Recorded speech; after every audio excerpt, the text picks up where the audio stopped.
Good morning, everybody. All righty.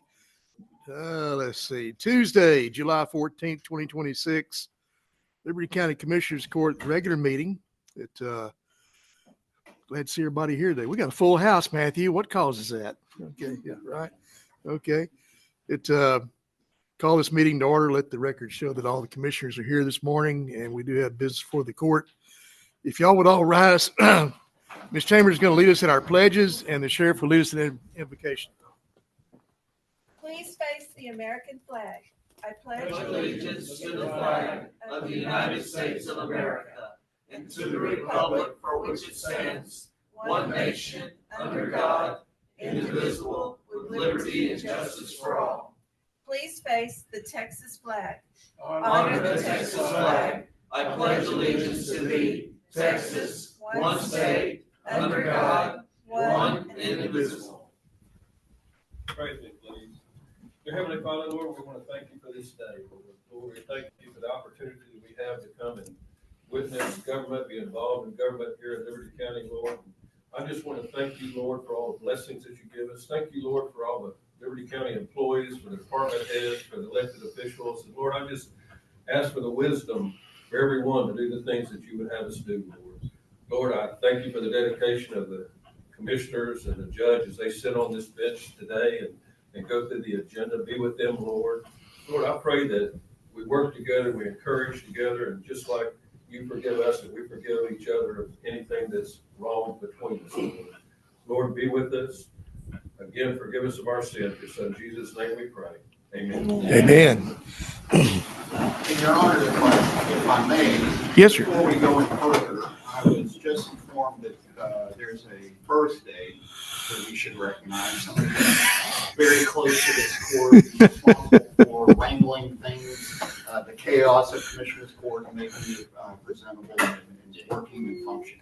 So I want to recognize your birthday. Well, thank you. Thank you.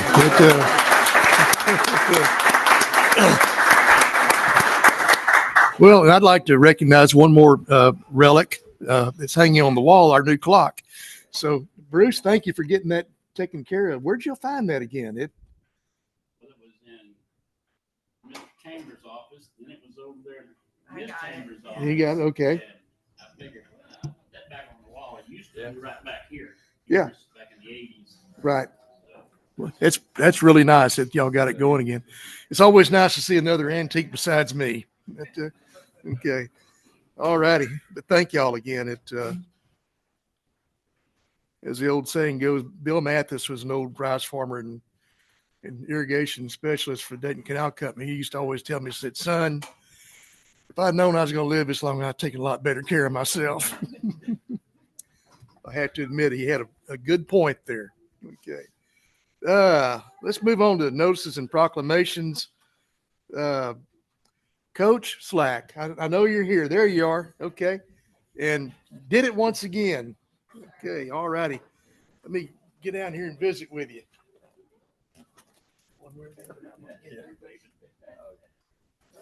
We have a donor this morning, so this is our granddaughter Elizabeth. So we're trying to keep her quiet for y'all. We also have 15 girls who are very busy and they scatter to the winds in the summertime. So we decided to take this on our own, but we're so appreciative of everybody's attention, and we just love this part of the community. So thank you. Well, thank y'all. Let's see, that's four. Yes. Because we need to do one for the thumb, right? We'll try. No pressure. No pressure. At all. So, whereas we recognize that on May 29, 2026, the Liberty Lady Panther high school softball team of Liberty High School won the UIL 4A Division II state championship. Whereas I commend each of these young ladies, Kendra Strong, Henley Brashear, Bailey Taylor, Isabella Reyes, Taylor Hewitt, Marley Mouton, Jesse Fang, Callie Bishop, Abby Key, Mia Miniford, Bella Elliott, Adrian Duff, Tara Baldridge, Gabriel Ochoa, Madison Thornton. Their trainers, Michael and Lauren Pope. Their managers, Blair Taylor and Milo Pope. And their coaches, Coach Karen Slack, Assistant coaches Joe Slack, Joe, thank you for being here this morning, Catherine McAdams, and Macy Dean for the remarkable 2026 season, as well as their notable accomplishments. And whereas this being the Lady Panthers' fourth state championship, led by Region 5 Coaches of the Year, Gary Joe Slack, and whereas the Lady Panthers finished the season with a 39-6 record. Is that the best one y'all had so far? It's not, actually. No, it's not. Because the year that we had the best season, we didn't win it, we got second. Okay, Yeah. really? Yeah. It is interesting. They scored 517 runs to their opponent's 90. Think about that. Knocking the ball out of the park, weren't you? With the 2025-2026 season, and whereas led by three seniors, Callie Bishop, Andy Key, and Jesse Payne, determined to bring home the championship. And whereas Lady Panthers only dropped one game throughout the entire regular and playoff season. And whereas TGCA has named Bailey Taylor Athlete of the Year, Jesse Payne Academic All-State. Wow, you guys doing up. She's so adorable. Yeah. Callie Bishop, Kenny Brashear, and Mia Benefield to the All-State team. Whereas the Lady Panthers beat the Brock Varsity Lady Eagles by a resounding 12-0. I bet that felt good, didn't it? Those close games, so hard. To win the 2026 Region 5 4A Division II State Championship. And whereas Lady Liberty Lady Panthers have brought honor to themselves, their families, Liberty High School, their communities, and Liberty County. Now therefore be it resolved that we, the Commissioners Court, Liberty County, Texas, do hereby proclaim the 14th day of July, 2026 as a day of special recognition. And congratulations to the Liberty High School girls softball team for their 2026 UIL State Championship title and their accomplishments throughout the entire season. It's signed by all the commissioners this day. And thank y'all again for the excitement. Yes. It never fails to keep us excited, and y'all have a great following. And you Yes, think we about do. the community involvement. You think about That's the that. best part Yeah. of just having something great to be talking about Liberty about. It is. Yeah. That's what we want. Everybody asks me, says, where are you from? It's Liberty County. They can play softball there. Okay. That's a bright thing. It is. But thank you so much. Thank you so Thank you. much. I appreciate it.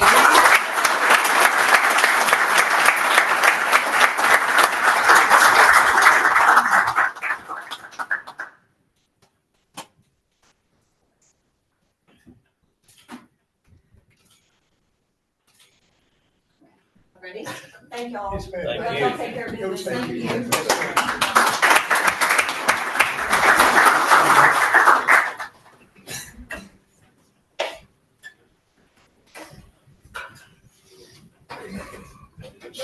Sure. Oh, there you go. You got it.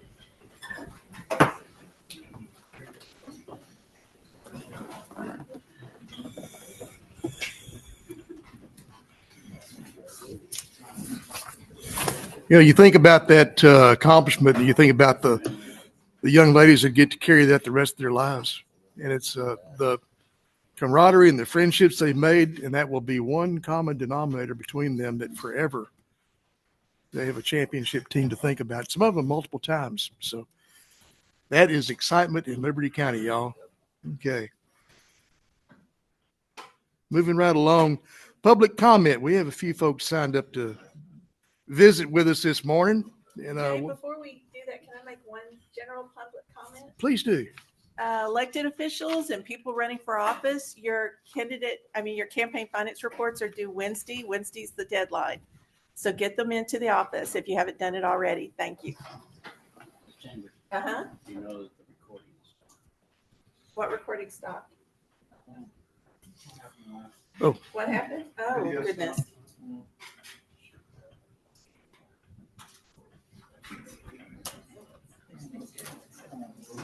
When did it stop? Oh, they were doing that. Yeah. Oh, look at that. Let me pause this one. I've got the audio.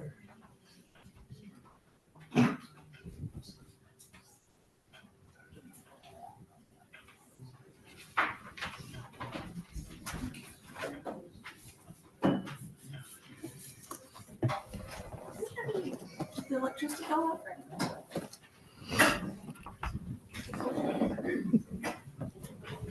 It is Liberty. Everything's acting weird this morning. Yeah. That's it.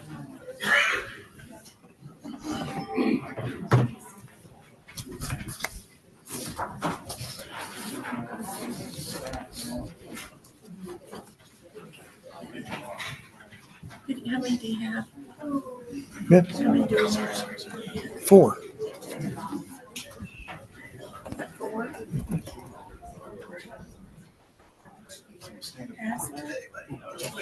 She's Cody's 16.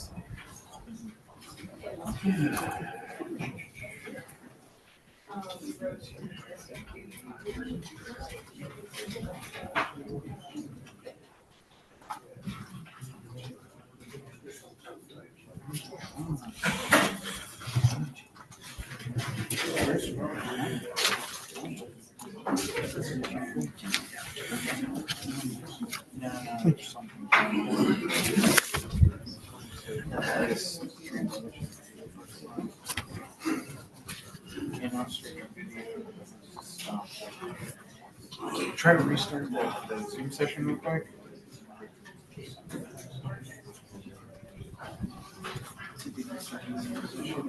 We're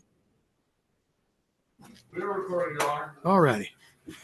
Okay, item number 5, public comment. We have 4 people that are signed up to visit with us this morning, and I'll call the first one. Ladies first. Jennifer Hazlitt, if you would, please. There you are. Good morning. Come on up here and visit with us. My name is Jennifer Haslett, and I am the chief clerk with Precinct 3 Justice of the Peace Office. Mhm. And I'm here to talk to y'all regarding the item number 12 on the agenda, which is the proposed software change that would affect the JP courts. And as someone who works with the system every day, I can speak firsthand, letting y'all know that the software that we currently have works efficiently and effectively for us to be able to do our jobs.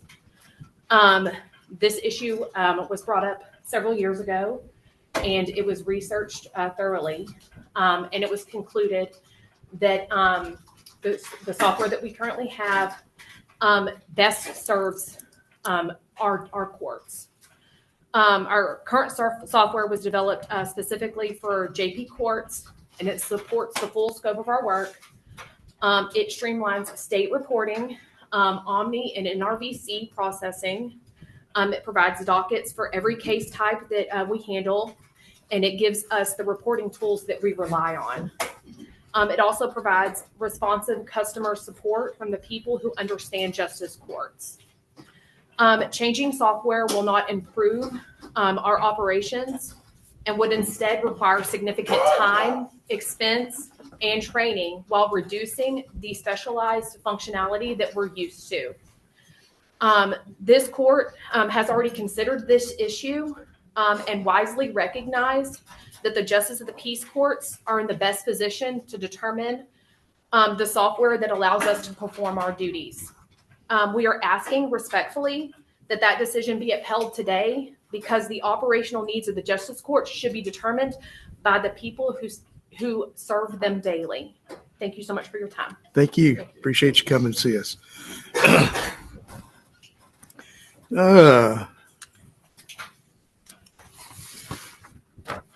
Judge Jimmy Belt. Morning, everyone. Come on up if you would, please, sir. Sure you want me to come up? Yes, sir. You bet. So, as a representative, I understand I only have 3 minutes. As a representative of 6 justice courts in this county, elected judge representing one of 6, I was made aware of this situation, item number 12, about transferring our software, justice court software, last week on Thursday. And I just feel like that we were not made aware of any of this. None of the 6 justices of these courts or any of their representatives have ever been mentioned, nothing's ever been mentioned about changing our software or letting us know. It was placed on the agenda to discuss and take action today. And I don't understand that. I feel like that's a slap in the face to 6 judges and who represent all constituents within our county, because it's going to affect us greatly. I feel like we should be respected as judges in the justice courts more than that. And for someone to put this on the court and not let us know and try to go behind our back or backdoor us, I feel like that's wrong.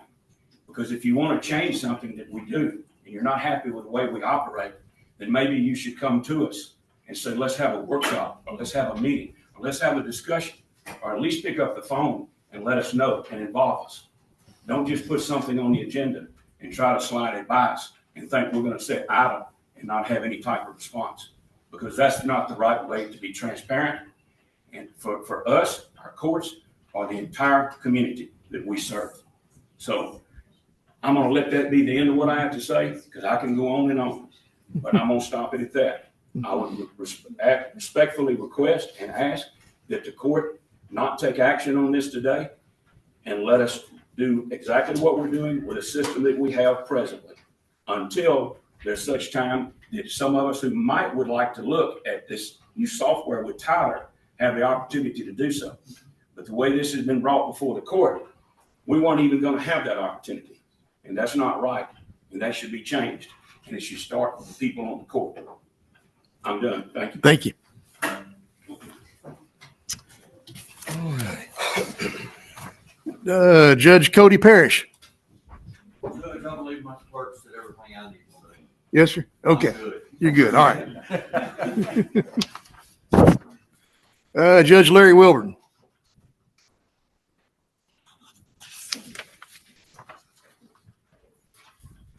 So I was supposed to be first, so they stole all of my thunder. So. Anyway, so I'm gonna talk to y'all about Tyler. I mean, it wasn't mentioned, it was alluded to before. We've already hashed this out once before with us changing to Tyler. If y'all remember, we invited in judges from Chambers County and judges from Montgomery County that told us in the meetings, whatever you do, do not change to Tyler. It does not work well.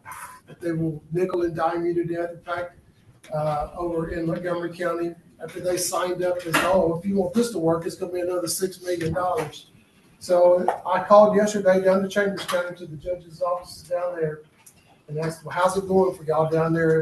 Is it changed? Has it improved? They said, no, nothing has changed. There's no support. If something goes wrong, we have to call, and we're lucky if they answer the phone within a week. So when you have a week where your system isn't working, that means you close the window in your office because you can't pull up cases, you can't take payments, you can't do anything as long as your system isn't working. So that's their testimony from down there. Here with our system, if something goes wrong, we get on the phone, they answer the phone right then, get on it right then, and fix our system. So there's no time that we have to shut down. So it would just be really destructive to our courts if we have to change, because like I said, we depend on them for everything. Collections, Omni, Roundup, everything. And it's way bigger than what you realize. I had Commissioner Clark come yesterday and introduce him to our system so he would understand what all is involved with our system.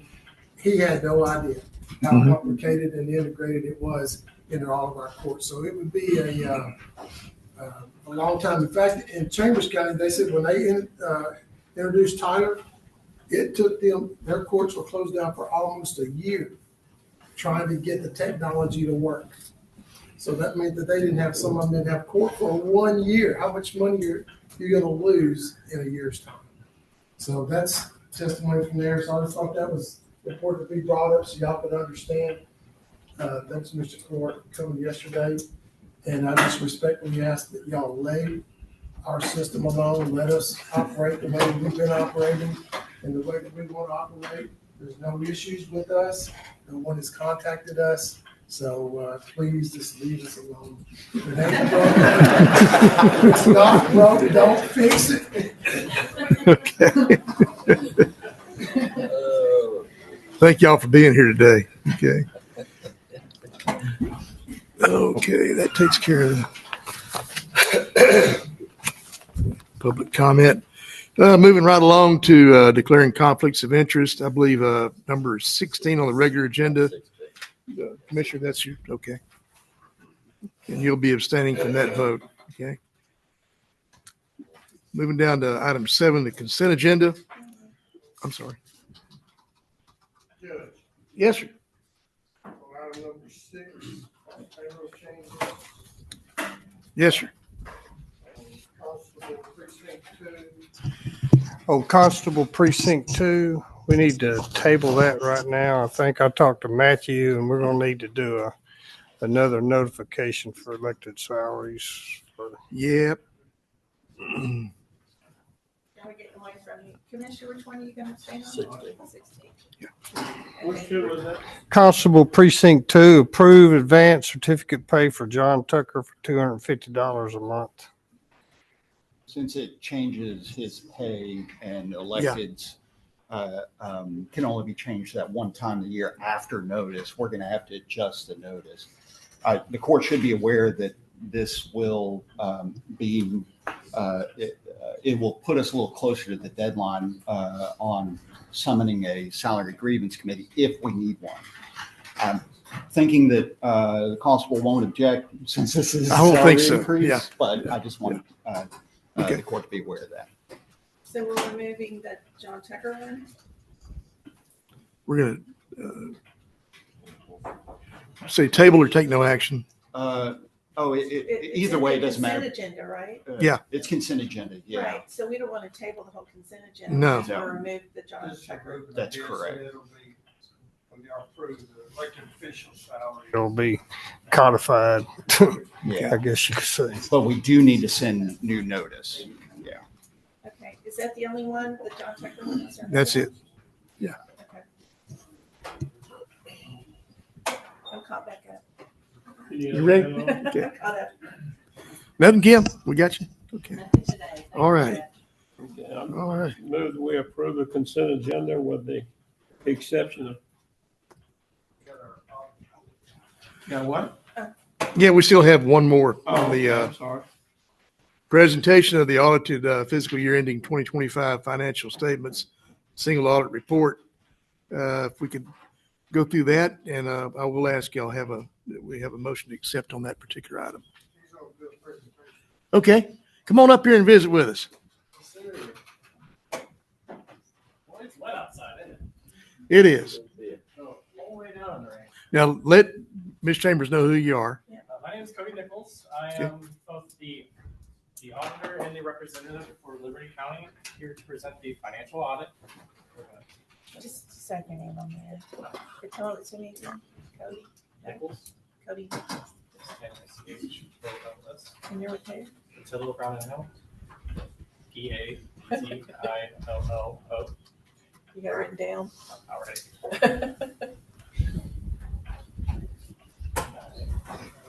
I'm not much of a secretary, I'm an attorney, so. Yeah.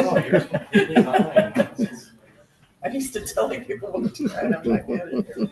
Thank you. Okay, got it. I'm here to present the financial audit for the fiscal year ending in 2026. So before I start, I just want to say the county auditor's office, and not just the county auditor's office, but the county treasury, the clerk's office, district clerk, any of y'all's departments handling grants, the sheriff's office, all of them are doing a phenomenal job. Our job when we go through is we assess the internal controls of each department. We do thorough walkthroughs. And then as we go through and we're doing the audit, we look at those controls and see how they are being handled in the day-to-day processes as we're reviewing invoices, looking at entries into the system. And everyone's doing a phenomenal job. It's always a pleasant. This is our second year auditing you guys, and we were able to successfully get the audit back on track to being completed by June 30th, which meets y'all's single audit grants deadline and meets other deadlines with banking institutions and such. And so we're back on track. An audit should always be timely completed by no later than 6/30 every year. And so thank you to Dwayne and his office, Kim and her office, Ms. Chambers and her office, and everyone else involved that has a process in the audit, including you guys who do your due diligence in approving the day-to-day through these meetings. So, thank you. And so to kind of start off on page 1 of the financial report, it's going to be our independent auditor's report. And on the second paragraph, it says, in our opinion, the accompanying financial statements present fairly and all material respects the respective financial position of the governmental activities, each major fund, the aggregate remaining fund, information of the county as of September 30th, 2025, and respective changes in the financial position where applicable, cash flows thereof for the year ended in accordance to the accounting principles generally accepted by the United States. And what this says is that we're offering a clean opinion or an unmodified opinion, as we like to say in our language. And it's the highest level assurance that we can give you guys as our client. And so with that, I'll flip over to page 4 and go over some financial highlights.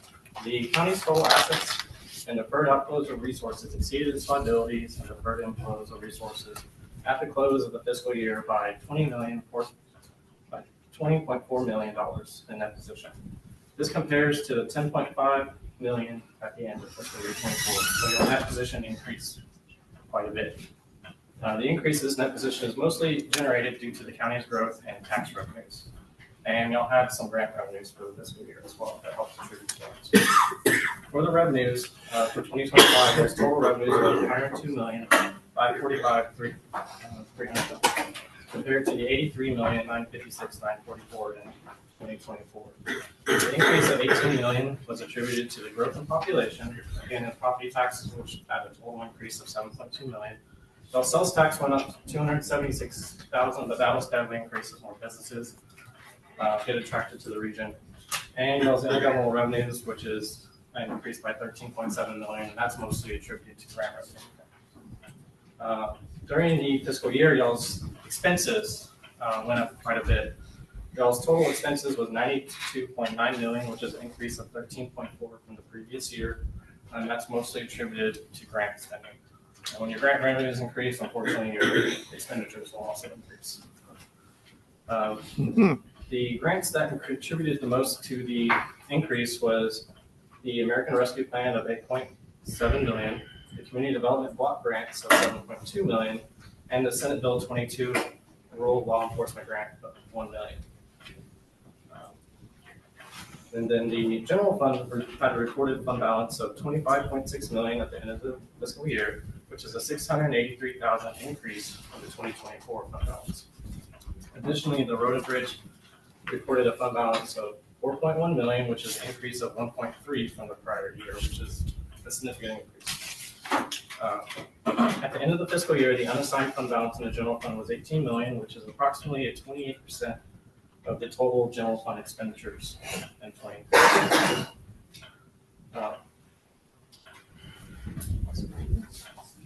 During the fiscal year, we did have a new GASB accounting standard. We're called compensated absences, and all it does is they ask us to reevaluate how the standard is approached and the calculation is done. Fortunately for you guys, you're doing exactly what you needed to do from the beginning. We went through, assessed the new standard, and we didn't have any change to the way it was being calculated. The way that Dwayne in his office and Kim in her office, who handles the lead times, the way they're assessing the leave and the way the balances are reported is exactly up to par of the standard. I didn't have to make any changes. So that was a plus, and thank you. Lighten my workload a little bit. So appreciate it. But overall, like on page 16 and 17, you can see that the fund balances, so for the general fund again, it was any fund balance was $25.6 million, which was an increase of $683,000. Your road and bridge was $4.1 million, which was an increase of 1.3 from the previous fiscal year. Your capital projects had a negative fund balance of $150,000, but that's just strictly due to timing, as there was a lot more expenditures in those capital projects fund. And that usually by the next fiscal year, that'll net out. Those debt service did increase And fund balance is $790,000. That's strictly just due to y'all have some new financing arrangements and leases. And then those special revenues increased by $230,000. So, and then lastly, this separate little booklet here is our single audit report. We go to the page 9 of this report. I could have started with this and ended with this. This is the too long didn't read summary of the whole report, is what I like to call it. So it gives a summary of all of our opinions over the entire audit. So we offered an unmodified or a clean opinion over the report. Internal controls over financial reporting, we didn't identify any weaknesses. We did not identify any significant deficiencies. We did not identify any non-compliance. For federal and state awards over grants, we did not identify any material weaknesses. We did not identify any significant deficiencies. And then we offer a clean or unmodified opinion over the grants that we tested. The grants that we tested this fiscal year was community development block grants, and then the disaster grants, the 2 FEMA grants. I believe it was their Letro and Hurricane Carol. And then also we had to do a state grant in the rural salary systems, which we also tested in the record. So that's the end of my report. Do you all have any questions for me? You had me a clean opinion. Yes, sir. Yeah. We'll go with that clean opinion. Thank you. Yes, sir. We appreciate it. As always, we enjoy working with you guys and look forward to next year. All right. And Dwayne and Kim, and for all y'all's work on this, thank you. And Lee, getting everything in there. Everybody has to work together, but that's a pretty healthy number on the percentage on the fund balance. That was, we're gonna need it. Okay. I'll agree. Okay, so see, Matthew would need a motion to accept this report as well. Okay. That's correct. I think it's a part of the consent. It's consent agenda. Okay. All right, Greg, you had that motion a while ago. You want to continue with it? Okay. Move that we approve the consent agenda with exception of Constable Precinct 2 advance certificate. Okay. I'll second that motion. Motion from Greg, second from Bruce. Lee, you get it all? Okay, mighty fine. Any further discussion? I do have one question. Aside from the overtime for the sheriff's department to transport prisoners, of all of the folks that are named here that are getting paid off vacation, comp time, have they left the employment of the county? No. No.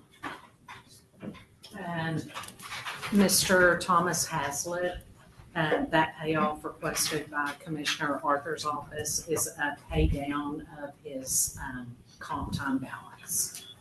Okay, maybe I didn't pay attention to it. Is this something that we do from time to time? It is. Okay. You don't want it to accrue too high, and then all of a sudden, surprise, surprise. They're only allowed to have so much build up.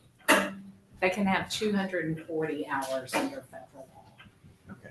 And I believe our records reflect that Mr. Haslett has 204 hours. Thank you. Okay.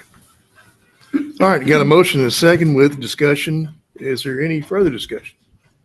Hearing none, we'll call for a vote. All in favor say aye. Aye. Likewise, nays. That motion carries. Thank you, gentlemen.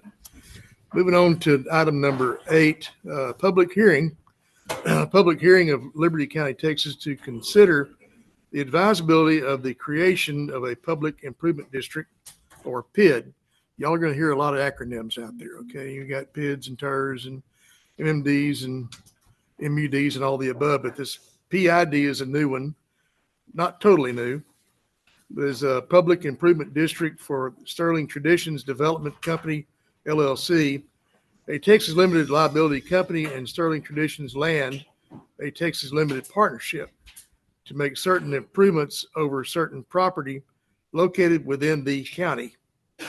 Okay, so public hearing is now open. Anyone have anything that they would like to? Let me see it open at 9:44. Yes.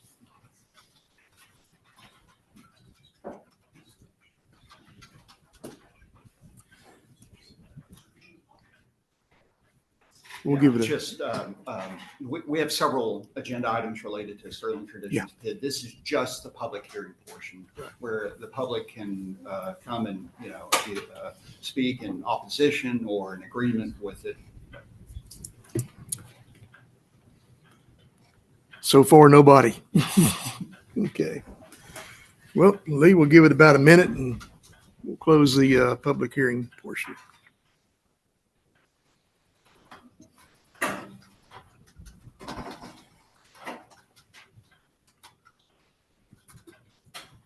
It's about 9:45. Okay. So it's 9:45 a.m. and we'll close the public hearing portion. Moving on down to item 9, the regular agenda. First item up, 9.1, report from the county sheriff, Bobby Rader, on the continuing repairs on the Liberty County Jail. Sheriff, it's always good to hear from you. Thank you, Judge. An update on the fire restoration. We're still, that's the West Hall. We're still waiting on the 2 replacement doors. The arrival time of those doors has not moved up. It's still November, December of this year. Our exhaust system, the smoke purge fans, the start date has been finalized. It'll start the 21st, and they were will be in the process of disconnecting all the fans in the building and on top. They're going to bring a crane to take the ones off the top, replace the new ones. When they get everything set in place, they'll start wiring it up, and they'll be testing that. Right now, we're still doing the 15-minute checks on all the inmates. The HVAC system, the work is coming to an end. They're now doing the final punch list items. They're ensuring that everything's complete and working great. As you know, the west end is already up and fully functional. So hopefully that one will be through this week also. The camera system, phase 1, is fully operational. We had 106 cameras in that phase. Phase 2 is completely operational. We had 30 cameras then. Digi ran fiber optic cables to all 3 internet racks to increase the speed. That's been done. And phase 3 will begin in September. And when they come then, they will hook up the final 30 and check and make sure everything's operational there. Our door locks, the West Hall and 6 dorms in the East Hall are fully operational with all locks and intercom system fully functional, working. The final visit will be July 15th. That's tomorrow. They'll come in and make sure everything's working. Right now, as you know, we have no inmates in any room that is not fully functional on the locks and everything. The jail entrance slider doors, we can't get them repaired. Those 2 big doors that you go through, had to order new ones. As of yesterday, it looks like the date that we'll get them will be in March of 27. The ceiling project hasn't started yet. They're going to destruct all throughout the 7 day rooms will be demolished and replaced. And as soon as they get through these other projects I've been talking about, then they'll start destruction of the roof. The freezer replacement will be finished this week. It's already been installed. We're waiting for the people to come and check and make sure they're going to verify everything's working. It should be done by Friday. The trim will be in also, and that will be done. So the freezer should be fully operational and going on Friday. Our general maintenance, our maintenance guys over there are still working on plumbing in the dormitories ABCD, and they're fixing the toilets and the showers there. The light fixtures and electrical stuff is working ABCD, EFG. Most of those fixtures were tampered with, the wiring torn out. They're currently working on replacing and repairing, and that'll be 96 lights that they'll be working on. All the cell and day room lights in A dorm are they're done completely functional. That was 18 new lights. And the day room lights throughout A, B, C, D, E, F, G, H are completely functional. That was 48 new light fixtures. That was 6 dorms. So that's my update, Judge and Commissioner. 95. Thank you, Sheriff. Y'all have any questions? Anything? How's the new freezers coming out? Getting near the end. We're doing good.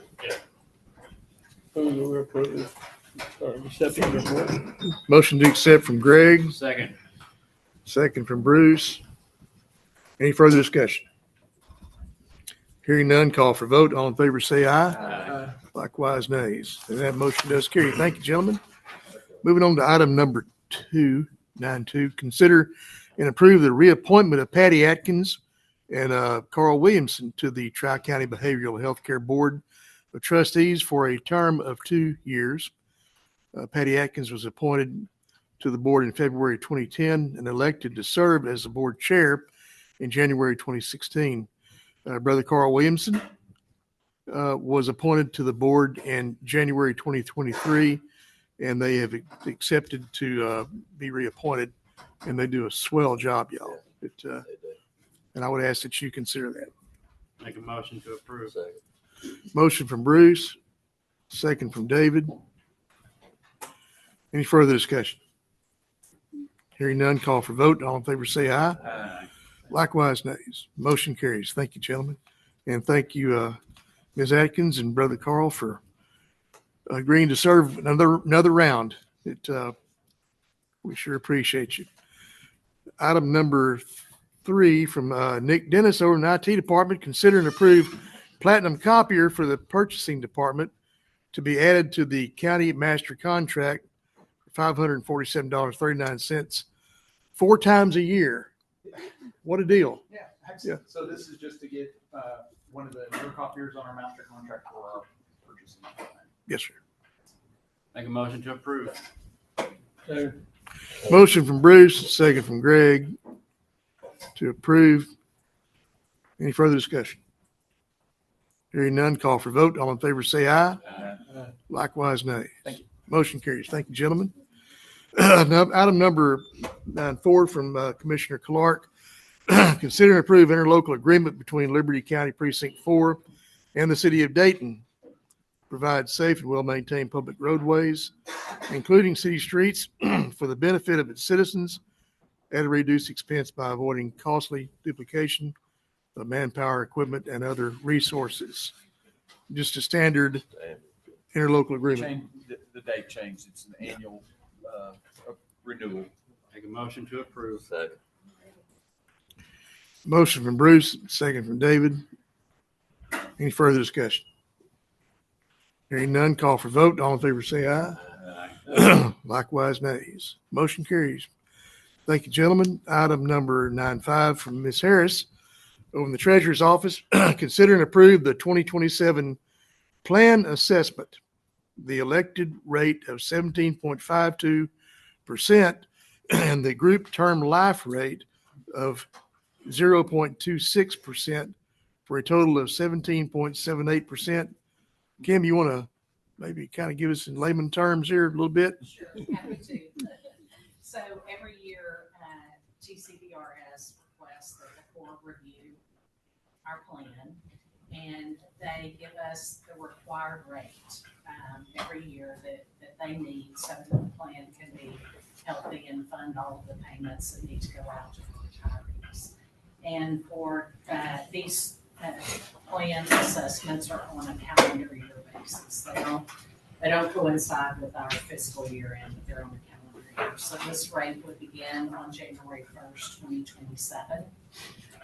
The required rate that they calculated for 2027 is 14.46%, and the group term life rate would be 0.26%.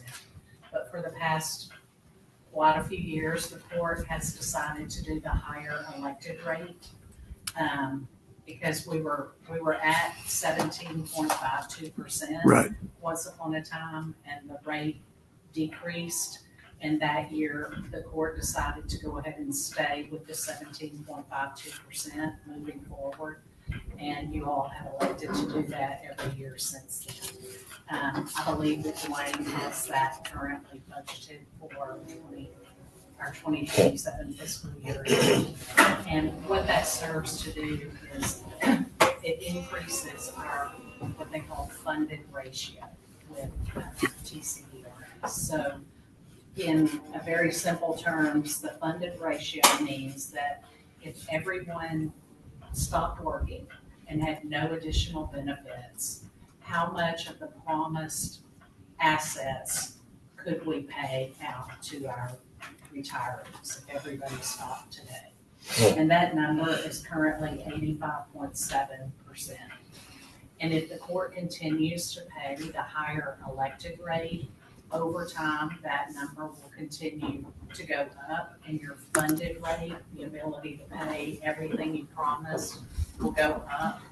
And it's not necessary for that number to be 100% because you'll have time and you won't ever need to pay that out all at once. But the goal would be to get it above 90%. 85.7% is a healthy rate, but 90% is better. So the goal is to continue with the elected higher rate until you get to that 90%. Okay. Make the motion to approve.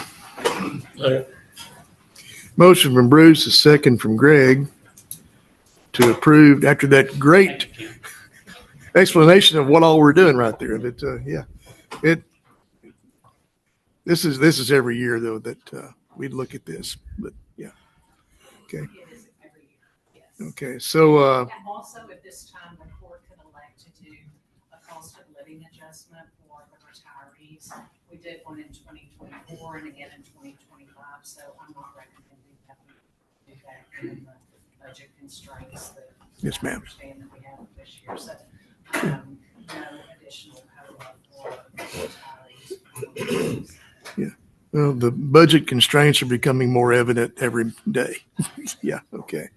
All right. Got a motion from Bruce, second from Greg to approve. Any further discussion? Hearing none, call for vote. All in favor? Likewise, nays. That motion carries. Thank you, gentlemen. Thank you, Kim. Item number 9.6 from Mr. C over in purchasing. Discuss and approve insurance coverage for Liberty County Sheriff's Department airboat.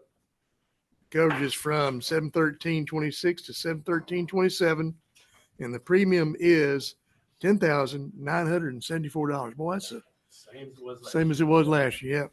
Okay. Too much. This is for two boats.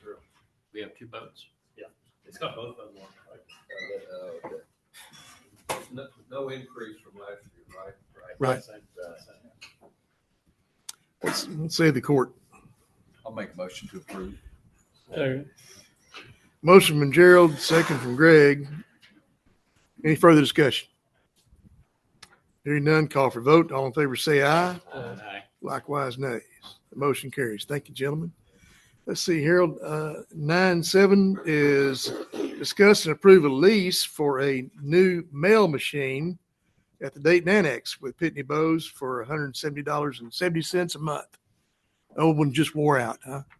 Yeah, all three of them, we have three of them. They're all on a 60-month lease, and this one ends the end of this month. Yeah.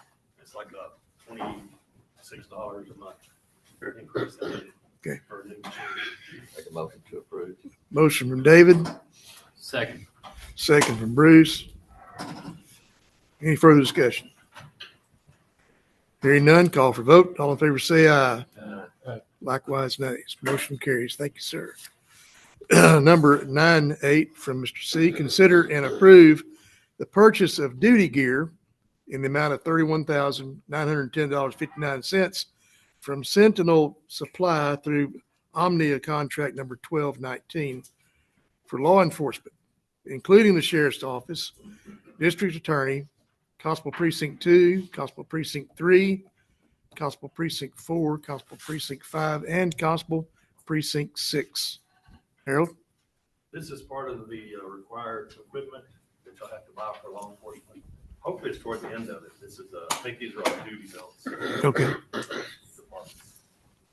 Make a motion to approve. Second. Motion from Bruce, second from David. Any further discussion? Hearing none, call for vote. All in favor, say aye. Likewise, nays. That motion carries. Thank you, gentlemen. Number 9.9, consider and approve the transfer of all radios and accessories from emergency management to the fire marshal. Okay. If y'all have any questions, we got both of them over here. What we do, What's the justification for the move? Justification that he's smiling and Nathan's not. pretty much it. Make a motion to approve. Motion from Bruce, second from David. Congratulations, Andy. You're almost a proud father of a bunch of radios, right? Okay. I will say though that we have located a bunch of missing radios and cleaned up the Good. inventory. All right. Motion is second. Further discussion. I was just gonna ask, did he accept this transfer? So it sounds like you have. If you found a bunch, you're already working on it. I've been working on it for about 6 months. Okay, all right, great, thank And I you. will tell you that on the list, that should be a block of missing radios. We have found 4 more of those. Wow. The number is from 150 down to about 26. And I think half of those are actually out of date in the life that aren't even in service. Yeah. All right. Motion is second with discussion. Is there any further discussion? Hearing none, call for vote. All in favor, say aye. Likewise, nays. That motion does carry. Item number 910 from Constable Hunter. Consider and approve the annual CoLogic CopSync software renewal for 2026-2027. The fee is typically paid by the JP Technology Fund at a cost of $4,471. I think it's really from general fund. Yeah. Right. So it have that correction that is not from the JP Technology Fund. It's from the general fund. Yeah, and this is part of the reason I have number 12 on item is each constable has their own contracts. Instead of going through like our IT person, I believe we could really, if we kept this, we could streamline and get us a lot better deal dealing with ComSync. But at this point in time, that's a different issue. I do make a motion to approve Mr. Hunter's. Okay. Motion from Bruce, second from Greg to approve. Any further discussion? Are we going to have, or should we have meeting to discuss all of the CopSync versus the Tyler and all the systems that are currently That's used? what 12 is going to be about. Yeah. We need to evaluate that whole thing a lot better than what we have right now. But this contract is expiring, so they've got to renew it. They got to have it done. Yeah. Is that right? Okay. So even if we was to change, they would not have enough time to change. Right. Okay.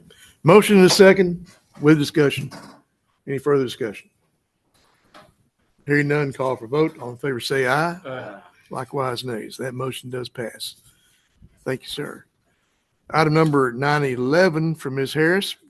Consider and approve the following items with Texas Class Government Investment Pool. The first one is a resolution to participate. Second is a Exhibit D, participation certificate. Number 3 was the trust registration. Number 4, the authorized contracts. And number 5, the accounts to be established form. Yes, So, sir. okay. So the court approved Texas Class as one of our government investment pools back in April, I think it was. And these are all the documents that they require for us to move forward with that relationship. So I'm asking that the court approve all of the documents so that we can move forward with spreading the money out. Mighty fine. Make a motion to approve. Motion from David, second from Greg to approve. Any further discussion? Hearing none, call for vote. All in favor, say aye. Aye. Likewise, nays. Motion carries. Thank you, gentlemen. Number 912 from Commissioner Karbowski. Consider and approve adopting Tyler Technology software throughout Liberty County departments effective by January 1st, 2027. This should allow time for training and establish backup systems from current software. Yes, I'd like to amend that to 2028 instead of. So 2027. January the 1st, 2028? 28, Okay. yes. What do you mean, 2028? January 1 of 2028 instead of 2027. I'm not It in did favor of 2027. improving it at all until we evaluate it better. Okay. I'm gonna make a motion that we take no action on this time. I'm not gonna leave you hanging, Greg, but there are multiple other systems out there. I know that the permit department uses OpenGov. And tax assessor, I think you have a different system. Yes. And so we had mentioned earlier in the budget process that OpenGov actually had some software that support us in the precincts with planning and scheduling and documenting all of our activities that'll keep us in line with what federal grants require at the end of it. And so if we implemented this system, it would have a number of benefits for us going forward. I haven't brought it forward because we haven't had the opportunity to have another workshop about budgeting, because everything comes with a cost. I have right now, there's a lot of expenses, but this is a really broad stroke on this particular item, and it may have been tailored more toward one area than the other. But I'm going to second Greg's motion to table it or Take no action. Take no action. Yeah, take no action this time until we haven't evaluated this, the overall scheme of things. So, yeah, and then I think we really need to involve. Well, Dennis. this whole thing is to actually start a timeline. This is to get Nick on board to say, okay, the county would rather like to go to Tyler, but if Tyler does not fit everyone's forte, then it doesn't. But it would be up to that man there to decide and to come to us, back to us with. Yes, at the end of the day, you have one system, right? It all operates. The layman terms, let's say you have Apple products, right? You have the phone, the watch, the laptop, the infrastructure works. But with something this size, at the end of the day, IT, we're going to support whatever y'all's solution is, but I want to make sure my responsibility here is to give you guys all the technical information that you need to make an informed decision. What I recommend we do with this is the county, we need to complete at least an assessment of the technical and operational audit of the software that these departments are using. Get vendors involved. We need to have demos. We need to have training. What's going to be the cost for migration, licensing? There's a lot involved with it. But after we can gather these things, maybe have a couple workshops and stuff, we can base things on facts and actual software, technical aspects to make informed decisions instead of assumptions. But at the end of the day, something this large, we need to approach it carefully and just make sure we have all the information to make the best decision. Well, we still have time to. Yes. To look at it if we And move forward. this is why the agenda item is so vague. It covers everybody. It's not picking on any one department.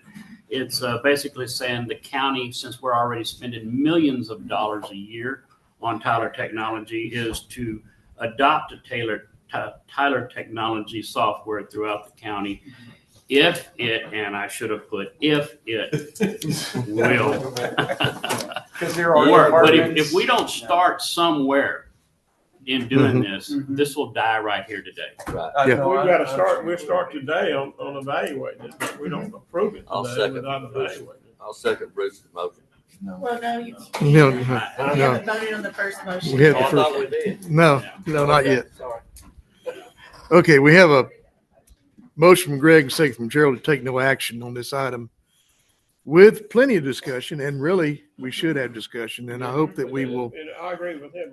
We need to start evaluating. We need to start right now evaluating, make sure it fits in with everybody's needs. We need to. Well, we're kind of getting off Start subject looking at all right there, the y'all, systems. because we're getting off subject a little bit. We're saying take no action right now, and we will come back and offer the opportunity for workshops and everybody to sit down together. Yes. I think that'd be the best option. It's a- 100%. Okay. So, motion is second with discussion to take no action. All in favor, say aye. Likewise, nays. Nay. Okay, I got didn't get David. Got David. I I'll go with discussion, Jeff. Do I? Yeah, I'm in favor Oh, okay. So we got for discussion, Jeff. three, yeah. Three ayes. Yes, okay, one no. Okay. 3 ayes. 1 nay. Okay. And that motion does carry. Thank you, gentlemen. And we will get some healthy discussion down Yeah, and get hopefully it everybody. doesn't die right here. No. Because it doesn't need to. We got too That's much right. money out I there agree. and it's just, we have got to start workshops, but right now he has no official direction to go to because court has not made that for him to do. And with this And action. we did it 10 years ago. We evaluated it. It didn't fit in like we wanted it to. And so now it's time to reevaluate. Yeah, just reevaluate, see what new offers there, and see what we can. Every time we talk about buying a software package, the auditor says, hey, y'all be careful. Y'all are spending a lot of money. And so with all of the insurance commercials on television, this bundle and save thing sounds attractive to me. But it's got to be functional and folks agree to use it. Yeah. Mr. Hunter? Judge, may I say something? Yes, sir, please do. If you would come on up, David.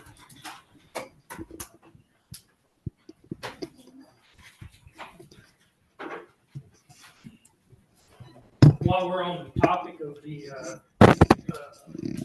difference between Tyler and CoLogic, and I understand it's a financial burden for taxpayers, the county, everybody for these different systems. I can vouch, and Nick, I've shown it to him, the difference in, it's like anything else, you get what you pay for. We're running on the CoLogic system because it really works for what we do. Just like the JP's system that they're on work for what they do. I understand we probably need to try to, everybody be on the same page, so to speak, but we're gonna have to find some system that will basically work, that will fit for everybody. And Tyler is just not it. We've done the research just like they have with the other counties that's on Tyler, and it's just not capable of doing what we're doing and what we need to do the job. So, The sheriff's I department. understand it's an expense, but, Yeah. you know, it's proven that it's Tyler's just not it. I don't know how we're gonna get around that. Well, I'll say this about it. I appreciate Bruce putting this on the agenda for one reason, if nothing else. It brings it to our attention that we all get down and sit down together and work out a plan. You got a problem, find a solution that works for everybody. But, thank you, Bruce, for putting it on there. Yeah, that's. It was not a popular item, but then again, there it is. I knew it wasn't gonna be a popular item, but it Can I say something? Yes, sir. Yes, sir. No, not a bit. Come on up. Hey, so, anybody don't know me, Mark Davidson, Constable Precinct 3. I think everybody knows it. AKA Mad Dog. So, I don't think you need to. So, but, and along the lines of what my cohort said back there, the cop sync system, we've been on that for probably 11, 12 years. Mm-hmm. The constables have, okay? Or CoLogic. Would you say not true? So I said so? Okay. So we, and they have a license that we use for full-time police officers and a clerk. Okay, so my office, I know, pays about $4,500 a year to utilize CoLogic. Now, I write a lot of tickets, traffic tickets, speeding, whatever. And Commissioner knows that.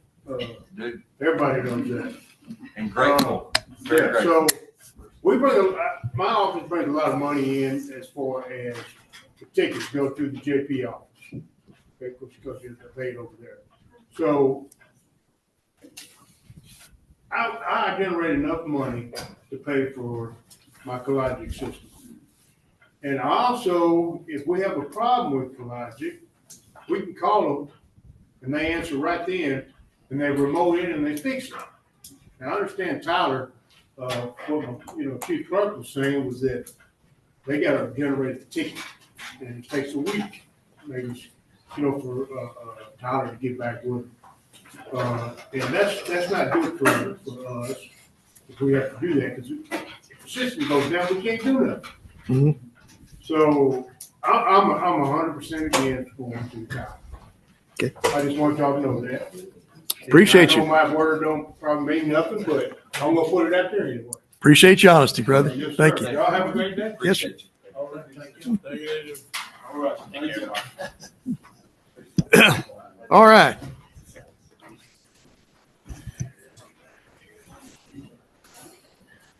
Moving right along. 9:13 from Commissioner Karbowski. With a lot of help from our IT man. Yes. Consider and approve adopting a county technology governance policy, establishing the information technology department as the county's enterprise systems technical administrator for all county-owned enterprise software systems and the technology platforms. Under this policy, the IT department will provide enterprise-level technical administration, coordinate vendor relationships, and oversee system-wide technical changes, while departments retain operational ownership and the day-to-day administration of their business functions. Pretty self-explanatory there, Nick. Pretty much. Yeah. This is just, departments still own and operate their business workload, their operational day-to-day, manage their users, rights, roles, changes everything within their department aspect. This is more of the enterprise level administration level where changes can be made that can cause issues system-wide because we have so much integration. It comes from a cybersecurity standpoint as well. We need to know who has enterprise level access to certain software, stuff like that. But this generally just comes down to any major changes or upgrades or licensing needs to go through my department, but I will be working with departments, obviously, to help us facilitate and, get the upgrades needed and move down. Departments can still contact their vendors. Still, business operations as usual. This is just top level system administration. Just make sure no changes are made by accident or things are done that could break something within our infrastructure. So that's. So for example, if I could, if Yes, I'm sir. understanding the policy idea is that whenever we get new users in an office, they would go to your office to get passwords. Yes, we could do password resets and stuff, but we also have the ability to do local administration for department heads so that they could do those aspects of their department only, right? So they can manage their day-to-days. Yep. It's more of the system level wide changes that have ramifications. If you make changes, it could affect other departments or connections with other software, needless to say. So will this result in you needing additional resources to run the IT department? Not at this time. As we progress, possibly, I mean, but if you now own all of the systems. Well, we technically still manage all the systems. This is just from an administrative level. So any major changes that would affect any items within the software or things that could possibly have upgrades need to be approved. Yes. I was asking about that because they will send us updates Yes. to a specific person in our office. Yes. And then it updates our office. Yes. Is that going to go through y'all because it would seem like it would take longer? for us to get- I don't see why it would. We'd be very quick with it and we'd work directly with you to make sure these changes are something that needs to be done. Do you see what I'm saying? Because I don't want to just go willy-nilly and have a change and then it breaks something. But These are from Tyler, so. Oh, I know. I don't know if it's gonna work. We don't know until it's implemented. I understand that. But it's made just a way for us to just kind of collaborate and get everything in one location so that we can focus directly with the vendors if there is technical issues and then work directly with the departments. Be like, hey, this change is rolling A out. lot of times in our Yes. office, Natalie always does the chats. Yes, But we have a absolutely. point person in our office that handles. And I still want to keep that structure going. It's just the approval of making the initial changes from the enterprise level, right? So just like IT, you ran by IT, we're good. We can do this. So every time we get an update. We see most of those emails as well as it comes in. I mean, do we need to contact you or we just do it? No, we'll see it and we'll notify y'all as well, just to make sure you guys got the same information too. And then we can just all be on the same page. Just wouldn't want to put the responsibility on just one person to make change. Here in our office. Yes, and we will work directly with the department heads to make sure everything's okay to be updated and everything like that, make sure all doesn't affect anything globally. You went, Did you just need to hit update already? Or would you we'll look at that financial aspect of it, because that's within y'all's financial software, and that may be something that's just organizational level for y'all, because that only affects y'all's software, that's not enterprise level, so. So we're thinking this global. address any of the complaints we heard previously about Tyler and not being responsive? They would go through you then. So Can I address that a little bit? Tyler, Tyler is not that bad. We've had excellent support from Tyler. The products have changed over 8 years. It's a little hard to hear them dissing it like they are. It's not what they're saying. It's good. We use it. We love it. It is what it is. But we have grown this product across so many platforms now, between purchasing, payroll, court case management, records management, what we're doing right now with Meeting Manager. These are all Tyler products. Nick's just trying to get the overall management of that basically where it is kind of now, which is in my hands, into his department, which I have no problem with. She doesn't have to worry about all that. But I'll go back though. Yeah. Whenever they have a Tyler issue or whatever the platform is, they would call you. They've gotten so much where we have a direct contact with the CSAM, and we have a direct email for multiple members. They do use a ticketing system similar to IT. You put in a trouble ticket, we get back to you and fix your problem. Those are mainly for end users to submit tickets and issues, but if there's anything directly related that there's an issue immediately, we have a direct person to contact. So I don't see that being an issue moving forward. This might help. When we started Tyler, there were kind of 2 users who were granted super level access to everything. They had all the administrative privileges. They could go into any department and make changes as needed. On day to day, that obviously is not what's happening, but that there is policies with Tyler where if Tyler's going to come in and change something in a department, they have to have approval.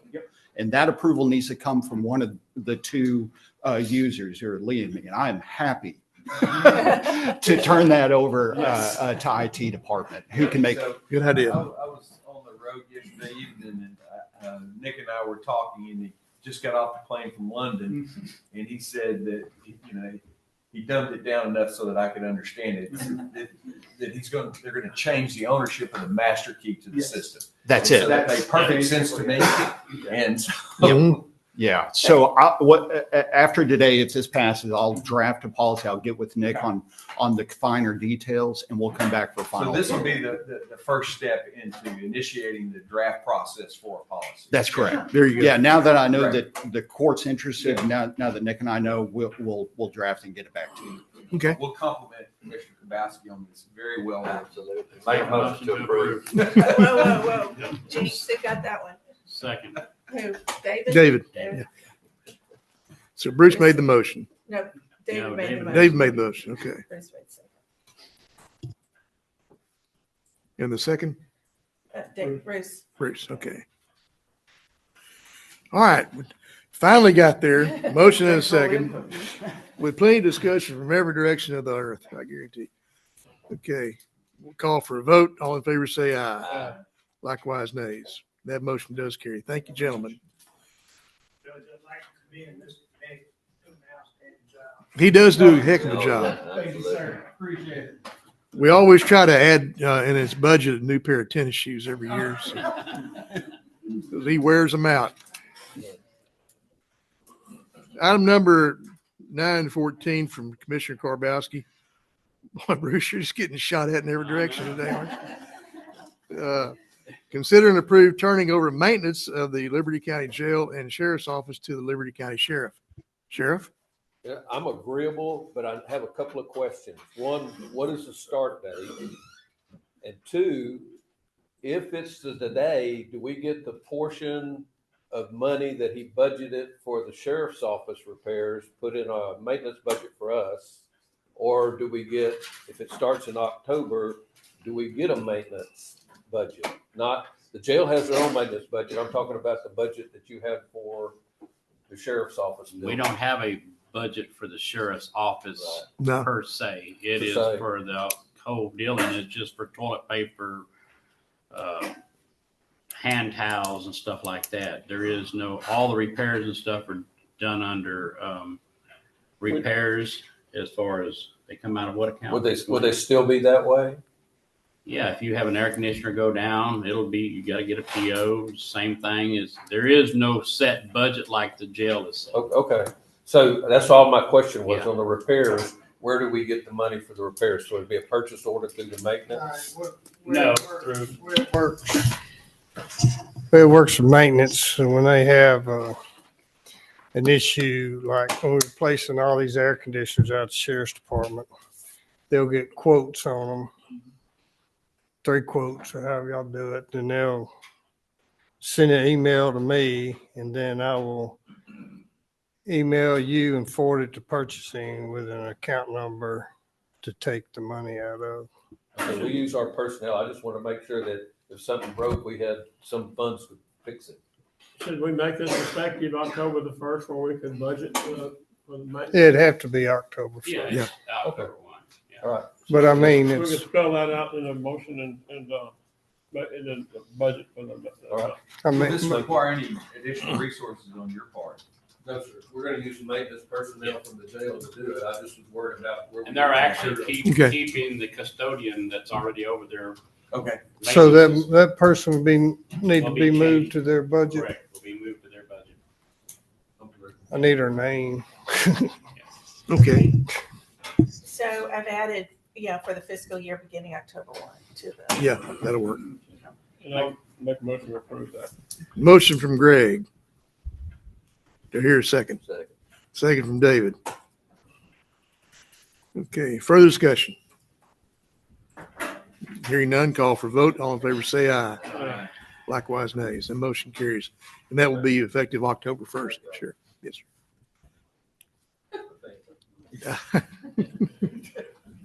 Just what you wanted today, wasn't it, Sheriff? Yeah, I guarantee you. Yeah. Item number 915 from Ms. Chambers, discuss and approve the purchase of 10 curbside kits from Hart Intercivic in the amount of $6,910 for the elections department paid out of general ledger account 027-40302-31000 to extend curbside voting availability per the Texas Secretary of State. Lee, it's just, you have to have it. Well, I think we talked about the fact that they're changing our election program to a 12-day voting block. We recently had an meeting with the Secretary of State where we reviewed the cost, how we're set up, how we're voting. And they want us to reduce the number of voting locations down to around 15, and they want us to make curbside available at all locations. Currently, we make curbside available at 5 locations only. The law does state that it really should be at every location. Mhm. It just hasn't been real practical with all of our 22. But if we follow with the new rules and the new things that they're setting up, we're going to reduce the number of voting locations, and we're going to try curbside at all of them. I wanted to do that for this upcoming November election, try it out, get everybody trained, see how it works. What we're buying is not actually the poll pads. We're buying these things that go on them. They're like a harnessing. If you've ever driven through Chick-fil-A, through the thing, and they've got those things on with the printers and all that, it's basically what it is. It just allows them to take everything outside and let people sign in to vote curbside. Of course, they'll still have to follow all the curbside rules and state law. But per the Secretary of State, we're going to extend it out to 15 voting locations beginning this November. And I need this equipment to do that. Okay. And we have the money. I'd like to hear that too. Yeah. Make Okay. a motion to approve. Okay. Motion from David to approve. I'll second. Second from Gerald. Is there any further discussion? Hearing none, call for vote. All in favor, say aye. Likewise, nays. That motion carries. Thank you, gentlemen. Number 916 from permits and inspections. Ms. McKinney, consider and approve the acceptance of Santa Fe sections 9 and 9A roads into the county maintenance system. These roads begin began the 2-year maintenance period in June of 2023. LJ Engineering letter is attached in the packet. Okay? All right, so this is just moving the roads for section 9 and 9A from the 2-year maintenance program to the county maintenance system. We have the letter of no objection from engineering, so it's up to you guys. Make a motion to approve. Second. Motion from Bruce, a second from Greg to approve. Any further discussion? Yeah, again, I had the same questions I had a few weeks ago. So the first thing, if you look at 40.103 of our guidelines, our building regulations, it said that, so the commissioners of court approve a construction plan prior to construction of these roads and of the completed infrastructure prior to acceptance. And were these plans signed by a PE? It goes on, it talks about how all the soils have to be sampled. You have to do a geotechnical sample and so that you can evaluate and determine how to treat your subgrade. There's 15 to 20 items in here that are very critical steps.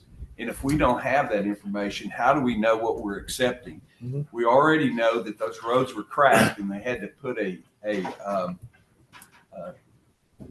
polymer crack sealing on it. And so they haven't withstood a 2-year process.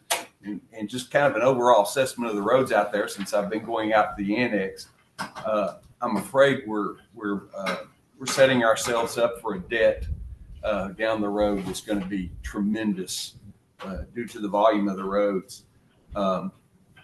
Again, there's all kinds of things in here that have to be done per our standards. And so my question is, were they done per our standards? Brian, you got the answer to that? So Brian Greathouse, LJ Engineering. With the massive amount of development that the county's seeing, we're seeing more roads being brought into the maintenance program, being asked to be brought into the maintenance program. Due to that number and some of the things we've seen, the county is taking a little stricter approach, to following your current regulations, which the county really hasn't looked as careful in the past. So I'm going to give you this specific scenario as an example. We were called in to do an original inspection at Santa Fe. And so immediately, we knew geotech had to be obtained. So we requested geotech information from them. We talked to their geotechnical engineers. I have to say they were very cooperative. We received some geotech. We looked at it, reviewed it, but we still needed some additional information. Mainly, it had to be signed and sealed by a professional geotech engineer. They did submit that to us, a professional geotech report. Now, it does hit every checklist based on the regulations as stated, which refer to TxDOT. Maybe not every single checklist, but again, we just really started asking developers. It's not really an extra mile. It's been in your regulations forever, but we're letting them know that you're going to have to do this going forward in Liberty County to get your roads. So then I got their geotech information, asked to come back out there, and there were some cracking in the roads. I mean, there were some not substantial over certain reaches, but there was some cracking in the road. So we met with them on site, told them kind of what we were looking at.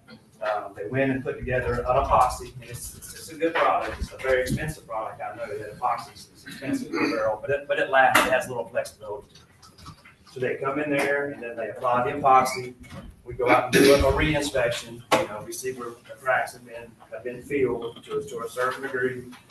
We felt like we had for this adequate geotech information relative to the expectation we put on the contractors. And I think this sets a good precedent going forward, because what I have seen them do is now they know our expectation that we're not going to accept. And what they have done is, and I've seen them do it, I've seen them, the roads that are coming into us to inspect down the road, I've seen them spend hundreds of thousands of dollars of their own money making sure that road looks right before we get out there.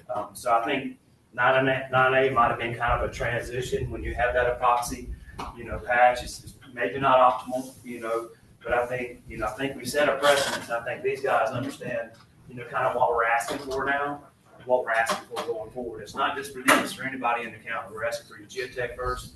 We're gonna start, having to be more communicative up front with the developers, which Cecily's been a great job in facilitating that process. Since she's came on, we've been meeting with every single developer and explaining to them, reiterating Liberty County's expectations going forward for any roadway that's expected to bring into your maintenance program. So I have questions. There's, depending on the thickness of the road concrete, it determines the number of expansion joints it has in there. So have we measured those expansion joints? Were they filled with a joint sealer as required by our standard? Can I say something? I'm the contractor for it. All I wanted to tell you is, first of all, 9 on Patrick Field with Liberty Paving. Yeah. And this 9 and 9A and 10 were done about 5 years ago. And everything that we've done out there in terms of the geotech, we've actually taken samples of the soils, and we've been able to come up and say the PI on it is under 10. So that soil sample tells us what we need to do in terms of soil stabilization. Soil stabilization is required so that we have a stiff subgrade. That allows us to put down pavement thickness, and that pushes back so that we can get the densities of the pavement, so that the pavement stands the test of time for durability. I'm so sorry to interrupt. We had another technical issue. Cameras froze. We got to restart the session. Oh, okay. My apologies. I didn't mean to interrupt. Yeah, give us just a few minutes, yeah. We are recording, Your Honor. All right, where were we?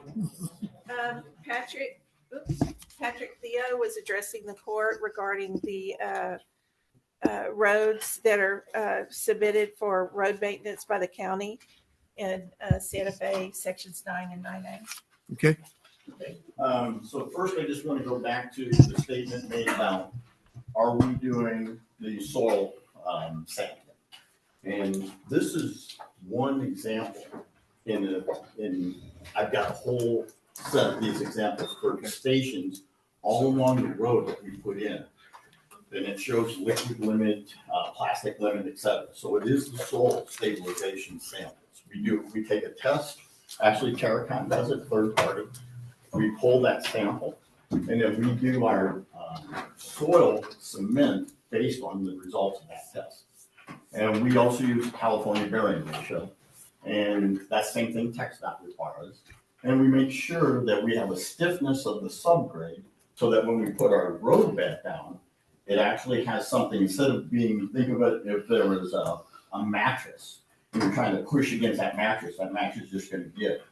You want a certain degree of a stiffness, so when you're compacting the road pavement, then it'll push back, so we get the density. So we take all the air pockets out, making that slab very durable and long-term durable. One thing about concrete, it's going to get hard and it cracks. You look at any road out there, they do crack. And what we try to do is address that. And anytime that we do see significant cracking, we will address it with this epoxy. And really, the concrete road is only as good as the forecast that we have for how much traffic is going to be on. So did y'all have the average daily traffic report? Did you submit that? It's required by the standards. Why? So I'm doing the construction part, and I'm addressing your construction questions. I'm sorry, though, that's part of it. You said that you built the roads to withstand the traffic. Yeah. So did you do this traffic study? I think they were done before the roads that. So we should be able to see a copy of it. Okay. I'm just asking, guys. There's a whole lot of things in the standards that's required that if you can't produce it, that tells me it's likely not done. When I look at Terracon, they list what they've accepted but there's some notes in here that says that it should be noted our testing and observation services were performed on an as requested basis and only when requested by the above listed client or their designated representative. So I have no idea if you perform the testing in accordance of the standard, because they were only submitted to Terracon when it was requested by you guys. So all of our reports, we copied Liberty County.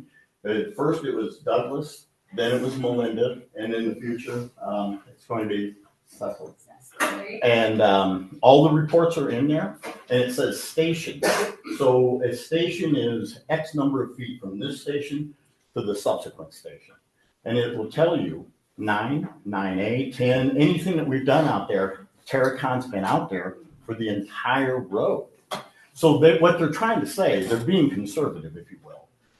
If we didn't ask them to come out, they cannot stand there and say, well, we tested this, because they weren't there. But they show in the reports, documented data, that they were there for the length of the roads being built. So they're there. And you had also asked about expansion joints. We put an asphaltic layer when we open up that expansion joint, and we create the expansion joint so the concrete can move. When it gets hot, it will move. It'll expand. You know, anything when it gets cold, it contracts. We put an asphaltic layer in that to keep any non-compressibles and water from getting underneath that. Every expansion joint, we put an asphaltic material down. We're not required. That is not a requirement. So what's required? It doesn't have it. Yes, it does. Not in this, not for RCC. It has a joint sealer specification in the standard. I just read our standards. I mean, and I took some notes. I don't know anything about building your roads, but I do know that the roads in 2 years have cracked, and y'all had to make some significant repairs. And what's going to happen? What's going to be the liability for the county going forward with these road concrete roads? And we haven't even gotten into the road concrete yet. So let me ask you this: how wide is your subgrade? The subgrade typically is about 2 feet, a foot on each side of the width of the road. It's past it. And now that we're putting, that's what the standard is. But what are these? So we could go out there and test 2 feet beyond the edge of the concrete and find out that subgrade is treated. Yes, 100%. Okay, you bet. And now that we're putting curb in, it's actually a foot past each end of the curb. So we've met all those specs. Okay. So then when we get into the concrete application part, your batch plant has to be located within a 30-minute haul from there to the location where you're putting it down. So have you met that standard? Yes. And do you have timestamps on every one of your loads that says, because the standard says that you have to have the concrete compacted within 60 minutes of the batch mix at the plant. Do you have that? Do y'all have any kind of records of this? So I think there might be some confusion. Roller compacted. Okay, I'm sorry. Go ahead. No. When I say there might be some confusion, roller compacted concrete, we don't have a batch plant like a ready mix batch plant. We use a pug mill for it. And we do have a batch plant for when we're making standard concrete, but for RCC, we have a pug mill. And that pug mill is moldy. And since we've been building out here, we've had over 350 miles of RCC roads out there. We have mobilized the plant to different locations for every section that we do, so that we are within we try to be about 20 minutes away from what we're paving. And that's not only just because of the technical part of it, that also saves us money if we can get a turnaround for trucks moving back and forth. So it's more efficient. Okay, so how many test specimens did you collect daily or whenever of your batch mixes coming out of this plant? Okay, so what happens is Terracon they come out to the job site when we first start. We don't put any pavement down or do any soil stabilization unless they're there. If they're not there, we make note of it. So they'll come in, they'll take cylinders, and these cylinders are gray tubes like this. They follow the ASTM procedures for taking those cylinders. They take it, they basically decide how many they're going to take during the day. We don't get involved in that. That's part of their collections process, and that's part of ASTM rules. So they follow whatever that is. They take those cylinders, they'll take them back and they'll break them. Okay. So and they break them at that. I'm sorry. I just want to finish this real quick. They'll break them at 3 days, 7 days, 28 days, and 56 days. If we ever see any of those cylinders that came back deficient, meaning our 4,000 PSIs, they didn't break to that after 28 days. If they come back and they say that it was deficient, we'll go out and literally core the road. So we'll go out and take a sample of the pavement and then break it, because if that meets specifications, we're fine. Sometimes just the cylinder might be different than what's actually in the road. Okay. We go above and beyond, and that's not in the spec. We do that on our own dollar and our own time just to verify that road. Okay. So one of the things, the completion report that includes everything that you've done, every test break and all, have they been submitted to you guys? Yeah, so basically that's the other thing. I mean, I think a lot of this, going forward can definitely be handled by more communication up front, because you guys know what we're looking for. Based on your rules and regulations, incremental submittals need to be provided, but that's not what finally gets approved. At the end of the project, we have to compile a comprehensive geotechnical report signed by a geotechnical engineer, and that's part of your last submittal. Incremental submittals help us approve sections at a time, but it can't substitute that comprehensive geotech report. Y'all did give us a geotech report from Terracom. Yeah. And we found in one section that one of the roads was deficient, and we tore that road out. You didn't ask us to. We tore that road out, and we're repaving that road. And, in 350 miles of road, there will be some areas where something happened at the plant, maybe. Something happened with the material. I don't know. We talked to our sand supplier, our cement supplier, our rock suppliers. They help us as well. And something could have always, a bearing could have broken on the paving machine. If we see a deficiency, we'll address it. And we did see a deficiency in section 10. We pulled it off of the agenda. We're repairing that road. We're ripping it out right now, and we're replacing that road. We try to get there before you do. I do think going forward, just early communication with you guys more often. We're meeting with your developers on site now and all the other developers on site, and we clearly define the expectations Commissioner's talking about. That it's hard to flip the switch and say, now you got to have all this at this point, but we got to get comfortable enough to prepare the road. But I think all the developers should be wary and pay attention to this scenario, because that criteria is something that we're going to follow. We need to follow it, and I don't believe it has been followed. As the owner of 180 miles of road, and 179 of them are bad because of development. I did a little thumbnail estimate of what it would cost, and right now Precinct 4 needs anywhere between 120 and 150 million dollars to go repair the roads, because they weren't done right in the beginning, and they were accepted into county maintenance, and it's a debt that, it gets worse over time. And we're in a really dire situation. If this court will recall, there's been 2 subdivisions that have come before us in my precinct that I was against the acceptance of. One elected to take the subdivision private because of these issues, and the other is still pending. We don't know where we're going to go with that just yet. And all due respect, Commissioner, I understand the situation. Liberty Paving and Colony Ridge did not do those roads. Oh no, they did not. I don't want to make that. I do want to be clear. I don't want to leave anybody. I don't want to make that assumption. And the things that I've heard about Liberty Paving is pretty good. So that's well, I appreciate it. And I believe you're standing up here now defending your construction. It's just not to the letter of our specifications.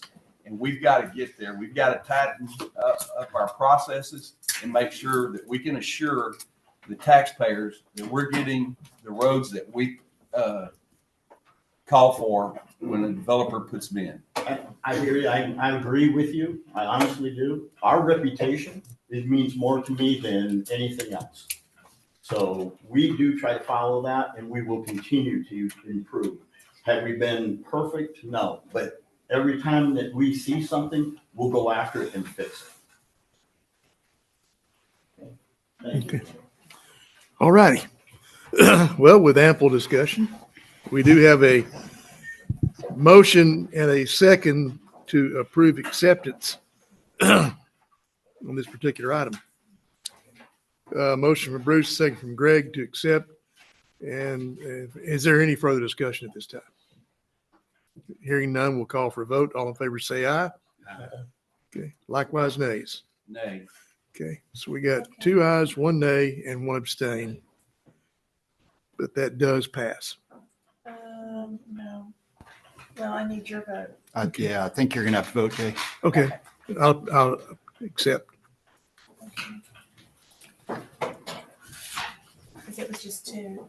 Yeah, that's 3 2 with me. for, 1 against, 1 abstain. So Okay. Okay, we got it. Okay, moving right along. Number 917, Ms. McKinney. Consider and approve QYK preliminary plat for review. Well, this is a good one. QYK, y'all come on up and visit with us, and let's find out where we are today. Morning.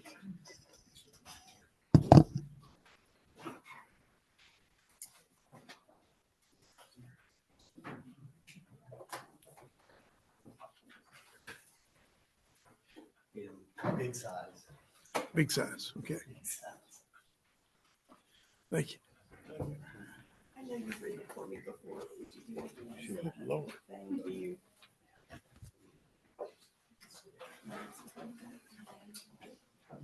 Scan.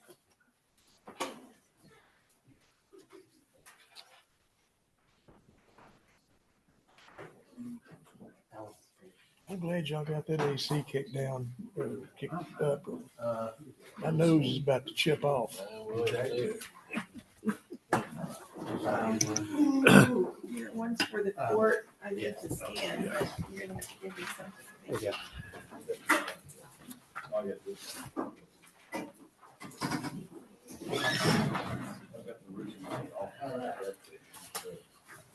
So. All right. Y'all be 2 weeks since we've been here. Y'all be sure to let Ms. Chambers know who you are, if you would.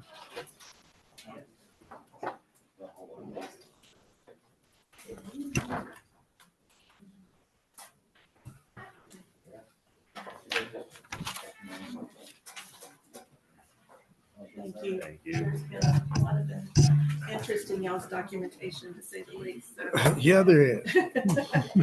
I need to keep it clean. I need to have it all.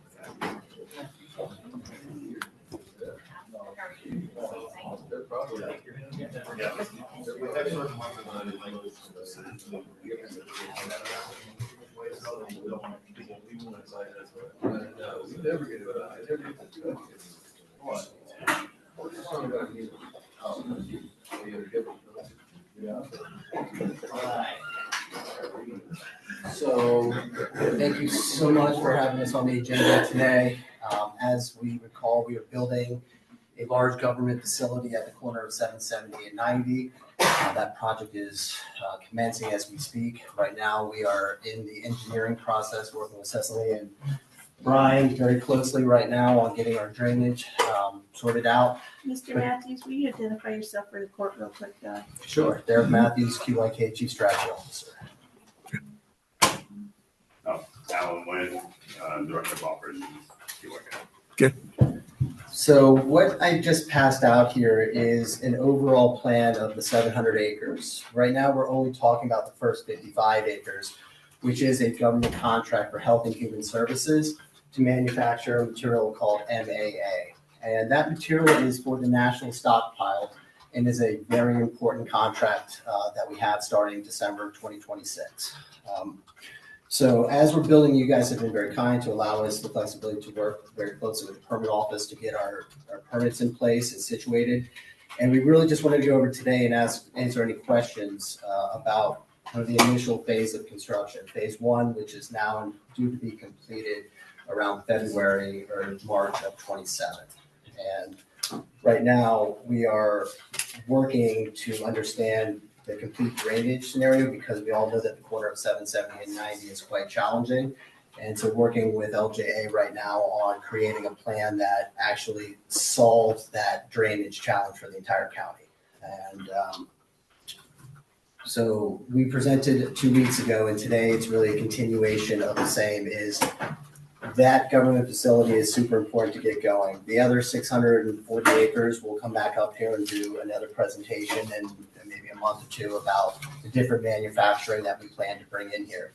But the priority for us today is really to get this government facility approved and moving forward so that we are on schedule.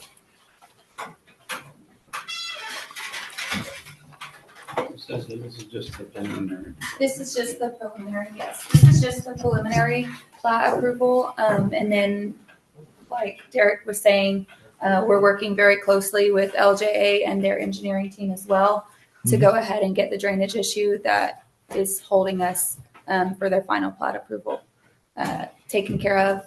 And then everything else, from my understanding, Brian, correct me if I'm wrong, everything else seemed to be moving along in the right direction.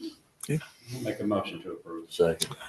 Motion from Bruce, second from David to approve. Is there any further discussion? I've got a question. Okay. Brian, is this preliminary plat in a position to be approved?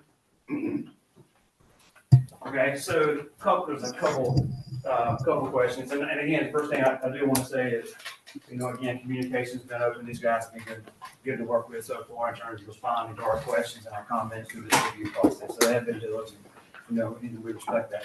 The one question I did have is with regards to the ETJ. It's in the regulations that any piece or the whole property, any piece of that property is in the ETJ, then it has to get approved by the ETJ prior to our review. That's how your regulation reads. Yeah, that may be so, but I don't think we have an agreement with. We've never signed an agreement with the city of Liberty, although we do have one with the city of Dayton. Mm-hmm. I just want to put that out there because that's one thing that came across. Because we kind of slowed down the review process once we saw that was in the ETJ. And we've heard there might be some agreements. Then we proceeded with our review. Right, that's right. We wanted not to worry about it. They didn't want us to slow us down. I did want to mention it. It is in the regulation. No, it's a very fair point. I see where you're coming from on that. But because we don't have an agreement with them, well. So that's one. So We're going to pause for just a second, please. Oh, we're froze again? Yeah. Is it the internet? I don't know. we're recording, Your Honor. Okay. Anytime today. All right. We're kickstart this Harley one more time. Okay, guys. All right. All right. We have a motion and a second to approve the preliminary plat for QYK. And I have called for discussion. Is there any discussion? Yeah, some additional information came available after we had the interruption. So Brian, I'll overview it for you. So we started working with these guys a few months ago on their initial. And again, there's preliminary plat and final plat. We don't need the level of detail on a preliminary plat that we need to finalize the final plat. So there's different levels of details. I will say on their initial submittal, here's the challenge about as Liberty County keeps developing out everywhere. You're going to be developing in a lot of flat areas with challenge. I mean, I know, we're even, the county is working on their regulations to allow some sort of competition, because if you're going to keep developing in Liberty County, you're going to be in situations that you have to face that. we knew at the time pump detention was not necessarily what the court was very favorable for at that point. We've heard that, so they made the initial submittal. At that point in the process, that was enough information to provide a preliminary plat approval, but it had a pump station. So then we talked to the court, and then we talked to you, it's like, hey, the court's not really favorable of pump detention at this time. So then now they had to go back and had the challenge of trying to retain water on the site and then be able to discharge it to a ditch based on elevation. So they came back in very quickly. They did a modification of their pond to change it into a retention pond, not a detention pond, a retention pond with an emergency overflow. The only challenge with the retention pond at this point is that it doesn't have a specified outfall. Whenever you do a retention pond, geotechnical information is critical. There's a lot of clays down there, and its ability to infiltrate the water without discharging to a location is very challenging. And so we were working with them through that, and this has been in the last 3 or 4 days.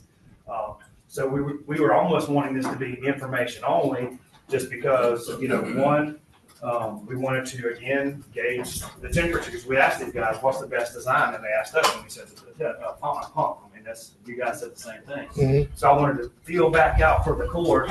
Do they still feel in that manner, relative to having pump detention in these areas? Or is that still a sour subject and we're ready? If that's the case, we're still going to have to work with them on a little bit of the engineering to create an outfall. I think they're already getting there. But where that is right this second, still would need another step, to hit that preliminary plat approval process. Well, I think the main thing on the pump detention was at the time we were talking subdivisions. So the builder comes in there, builds, then he's gone. Here's a pump that's left unattended. When now we're talking about industry without power, they can't operate without. So there's always going to be somebody to maintain this pump. So I think that it's a whole different scenario than what we was looking at in a subdivision versus industrial park or industrial place that they are building out there. That makes sense. That concept was ready for approval. Yeah. That pump concept was ready. So what's included in this preliminary plat? Well, I mean, we have, and in the current preliminary plat, their submittal, they have drainage, detention. The latest submitted preliminary plat, they revised their drainage design to have a retention system. And that's the one that we can't offer a recommendation for approval on. However, previously they had a design with pump detention proposed, and that was recommended by LJA for approval. So if the court would consider allowing them to go back to their original pump detention concept, then what they've provided so far is acceptable for the approval of a preliminary plat. The specific details on the pump station itself would be something that is more fleshed out whenever they submit their construction drawings and final plat approval. Right now, we need to understand if they have a approvable concept for their drainage and detention design. And right now, the only option available to them, because this site really doesn't have a suitable natural outfall. Right now, it's really holding water, I think, whenever it rains. And so they don't have the ability to really provide a gravity, a standard gravity detention pond that you're used to seeing. And so the pump detention at least allows them to drain their ponds. The concept with retention that they've recently submitted, we need more information from them on how those ponds are actually going to infiltrate and drain. And so right now, we're not able to offer a recommendation for approval. On the retention pond. On the retention pond. On the retention. On the retention. Yes. Concept on the pump station is okay. But we're just approving the preliminary plat. So we Right. can work this out between the preliminary and the final. final. Yeah. 100%. Right. So what we do need is to bring it back before court and get a variance if we're not going to change it. We don't have time to on the pump detention for their needs versus where we have turned it down previously. We thought we were heading that way. We were hoping we were. And I believe the variance is required before the approval of the final plat, not the preliminary Yes, plat. it is. Yeah, Okay, we're still ready. so we have a motion and a second to approve preliminary plat at this time. With plenty of discussion. Call for a vote. All in favor, say aye. Likewise, nays. Nay. Okay, we got 3 ayes, 1 nay. That was from Gerald. And that motion does carry. Thank you, gentlemen. All righty. All right, number 918 from Ms. McKinney is an information item only regarding changes to the floodplain ordinance. So Cecily, if you want to give us a little bit of words of wisdom on this one. This one is just an information item. It's just to hear out LJA. We have William here who's been working on updating our flood prevention ordinance for us. And he's got a presentation he'd like to, well, I say a presentation, a couple of words, just an update for us. So go ahead. William, what's your list name? Conlon, Conlan. Again, this is kind of a rehash of what we talked about a couple years ago when Harris County had come to y'all with 5 minimum standards we wanted to adopt. We worked through the process of incorporating the language to support those 5 recommendations. We had kind of had it all good to go, and then the subdivision regulations things came up. We also wanted to look at a couple of the items. So it kind of been sitting on the shelf. Commissioner Ramsey, Precinct 3, Harris County, has come back and again wanted to broach the topic. And with Cecily coming on and Commissioner Clark working with him, kind of was a good time to go ahead and let's get it in here. Sure. So the 5 main minimums we talked about were the adoption of Atlas 14 rainfall, which y'all already have adopted that, so that one's good to go. Sometime back. It's in the current criteria right now. A minimum detention requirement of 0.55 acre feet per acre, which is it's a volume rate for a development project. The math that's in the current criteria, we talked about this in the past, the math in the current criteria, if it were applied to a normal development with Atlas 14 level rainfall, would probably get you above that detention volume anyway. So a minimum 0.55 is no real objection or crazy number to consider. It just adds a basement level volume, which I don't think any math should ever get lower than that. Prohibit the use of hydrograph timing as a substitute for detention. The Harris County calls out Galveston Bay, the Brazos River, and the San Bernardino River as effectively free outfall conditions for their considerations. Fort Bend County, when they went to adopt it, kind of objected and worked with the county over about a year and a half to get the Brazos River adopted into that process. I initially had written this around anything that drains to Trinity River would have that, I guess, caveat. But Harris County did not want that caveat in there because they have not adopted the Trinity as having effectively free outfall. I'm sure they discovered the Trinity by now, but yeah. So they suggested the same thing. We go a year and a half, coordinate with Commissioners Court in Harris County, and knowing the status of Commissioners Court and the judge and the fiascos that happened there, I'm going to leave that one out. Okay. So my recommendation is some verbiage that effectively states anything that drains into Harris County would not allow timing. And as I got deeper into it, as we looked at it, it's probably not a bad thing to have in general.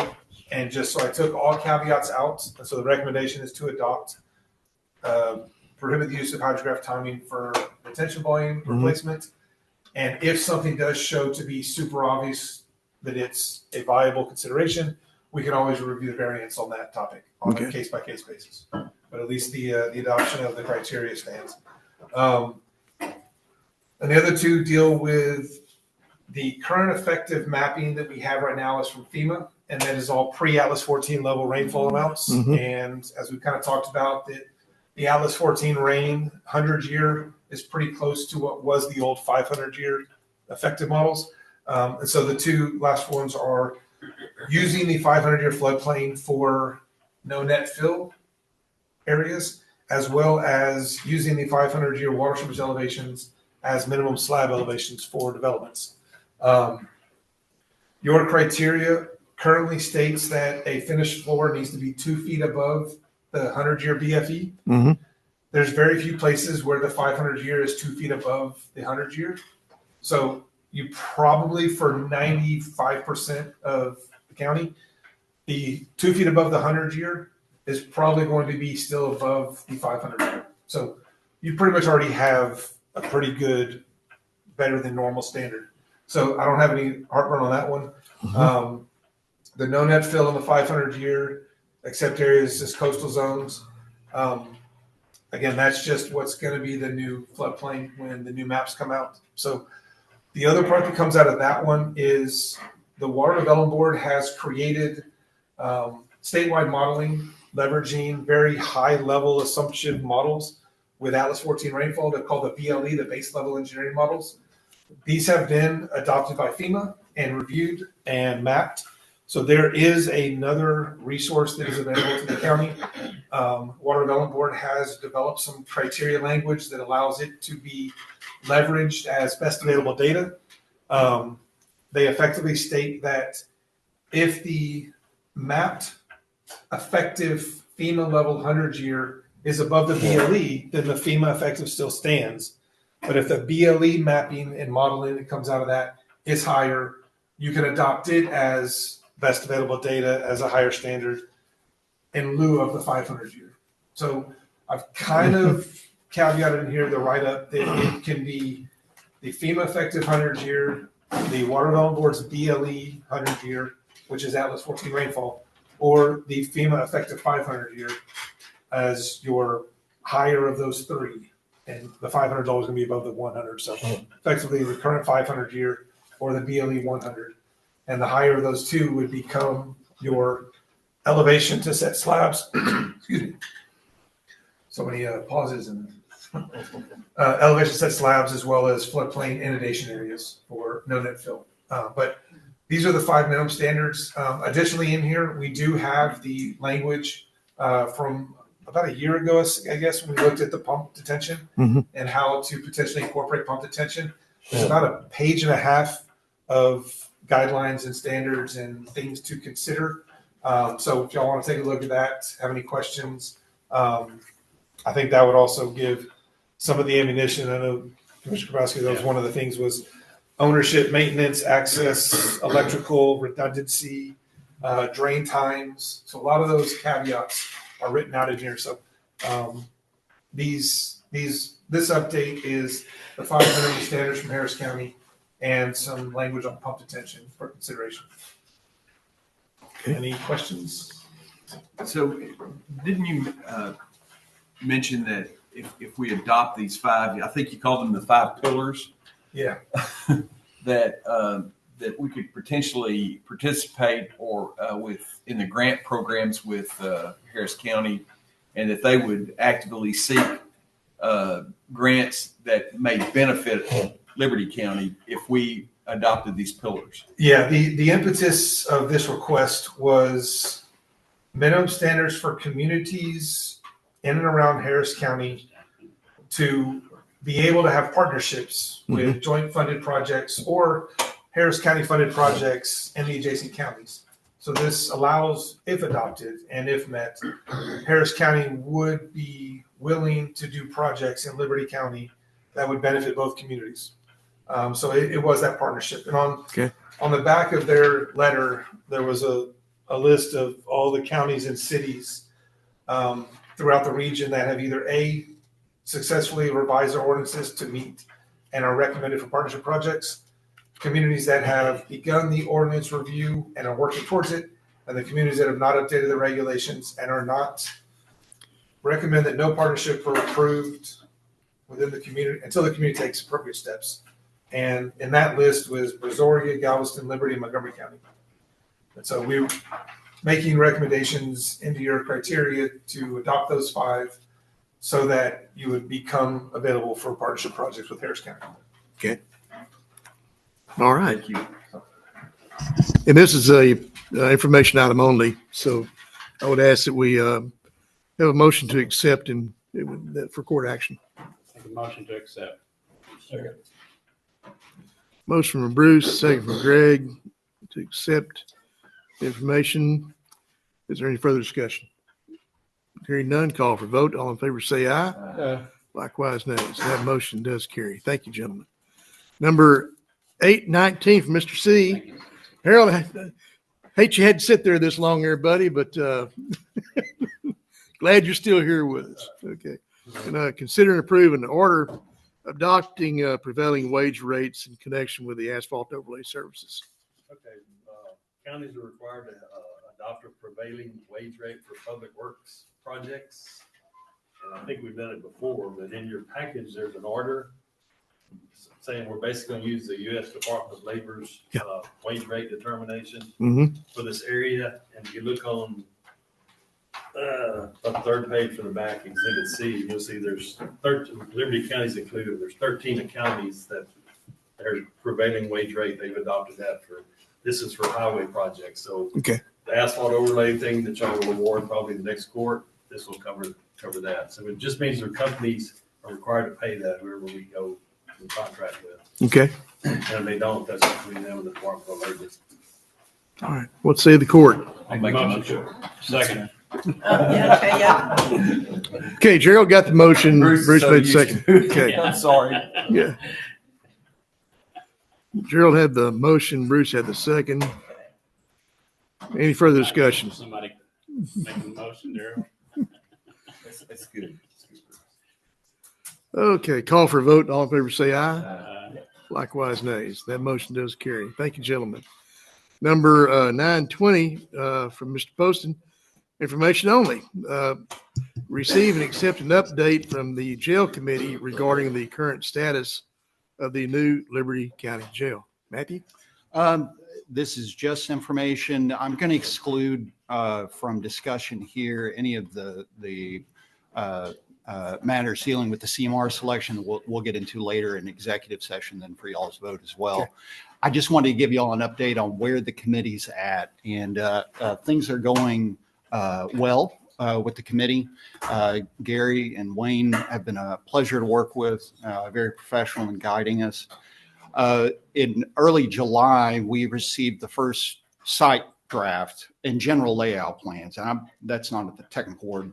I'm not an architect, but the site plan had the jail up towards the highway. Okay. Now y'all recall on the tract, the tower placement creates kind of a donut hole where you cannot build. So the new jail would need to be either towards the front of the highway or towards the rear of the property. So this one had it at the front of the property mainly to save money. We've taken a look at that, and for a couple of major reasons have decided and have already asked Gary and Wayne to redraft it with it towards the rear of the property. And so that's what they've done. And but I want y'all to be aware of some of the ramifications of that. Mainly, the cost savings that we were going to have by having it up front are lost. So we will absorb some increased costs that will be real and will have to be dealt with as we get closer. We do not have the guaranteed maximum price back yet from our CMAR because we don't have a CMAR contract yet. So we don't know, we don't have hard numbers yet, but we know it's going to be an increased cost. In order to absorb those costs, we can decide to build pods in 96-bed increments later. So we can chop off a pod here, there, reduce it to approximately about 400 or 500. So then the recommendation would be there'd be a medium term or a short term build out, obviously the main jail structure, which would have all the services necessary for the larger facility as it gets built out. But then you would have a midterm of another couple hundred, 100 to 200, another pod or two, and then the additional 600 to bring us up to 1,200 later on. Okay. But I do want to remind the court that, the initial or the final needs assessment that the commission sent our way was for 800 beds. Right. So we're already doing as much as we can to make this budget conscious by starting it out at 600. 600 is what we sent, all the packages out for qualifications. But if we don't move it to the back, then it will make future use of the property really difficult. If we wanted to use and the rest of the property, it would probably be for publicly accessible facilities. So then the public would have to travel through the sheriff's office or the jail facility, past them to the public facility. So it would make that much less efficient and desirable. So it's kind of, there are a lot of limitations here, a lot of trade-offs, but I think overall the committee's really sorting through them very well. Good. Yeah, on our original plans, when Burns and White's got together with our architect and our construction manager at risk, we designed that to have the jail in the back of the property. In fact, we went out and bought more property to accommodate that. So now their original plans was to put it right on the highway. And my first thought was Highway 146, major thoroughfare into Liberty. Do we want a big old jail, a prison or jail sitting right here on this highway? And my answer was no, we don't. We want it back there in the back where we can utilize more of the property. And then we come into the tower, and we had to get it out of the radius of that falling to the tower, which brought it back even farther. So it's just we're going to have to pay more for the roads and the utilities to get back there, or we can put the eyesore right there on the highway. If I'm not mistaken, I believe we had some of the utilities already Yes, extended yeah, to the we end of did. the property or the current property or build out rather. Yeah, So, Burns had Yeah. in the works, had planned on that. And yeah. Okay. Well, I think it'd be a mistake to put it up at the front, honestly. There's a lot of that open space out near the front, either for detention or for future, not really commercial use, but at least for county use of future offices, which I know one of these days we're going to have to build a tax office. No doubt about it. which means at 2 years or whenever we finish the completion of this new jail, if we don't immediately go back and finish these pods and continue building on, we've wasted our time. Yeah. Yeah. So I mean, this is, you have to take in consideration that once it is built, we're going to lose the money that we're spending, $11,600 per day for housing inmates outside the county. We're gonna keep that money.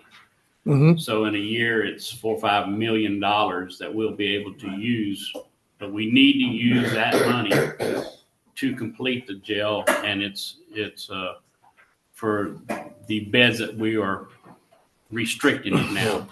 Okay. Yeah, our jail population, I'm not sure what it currently is, Bobby, but I know when we discussed it last week, it was approximately 350. So 400 bed jail is not adequate. No, it'll meet our very, present needs, but not our future needs. And so all that's to say is we won't be out of the Woodhouse yet. We need to keep pressure up, expanding as soon as we're through this initial phase. Okay. All right. But that's it. All right. Need a motion to accept. Make a motion to accept. Motion from Bruce, a second from David to accept the report. Any further discussion? Hearing none, call for vote. All in favor, say aye. Aye. Likewise, nays. Motion does carry. Item number 921 is Mr. Poston is consider and approve construction manager at risk contract between Liberty County and White Construction for construction of the new Liberty County Jail. I'm going to ask that we move this into executive session. And so we'll jump past number 21, move on to 22. Item number 22 from Ms. Harris, consider and approve Liberty County investment policy and continued appointment of Liberty County Treasurer as investment officer. Well, thank you, Kim. We sure would love to keep you doing the same thing. Thank you. There are no changes from the last time the court reviewed this document. The Texas Public Funds Investment Act is what drives this document, and there are no changes at all from the last time we reviewed it. The policy emphasizes safety and adequate liquidity and all of the things that are required by the Texas Public Funds Investment Act. Okay. So, just asking the court to approve it. Make a motion to approve. If Ms. Harris wants to do this extra work. Yeah, you bet. Motion from Bruce, a second from Greg to approve. Is there any further discussion? Hearing none, call for vote. All in favor, say aye. Likewise, nays. That motion does carry. Thank you, gentlemen. Number 923 from Commissioner Clark.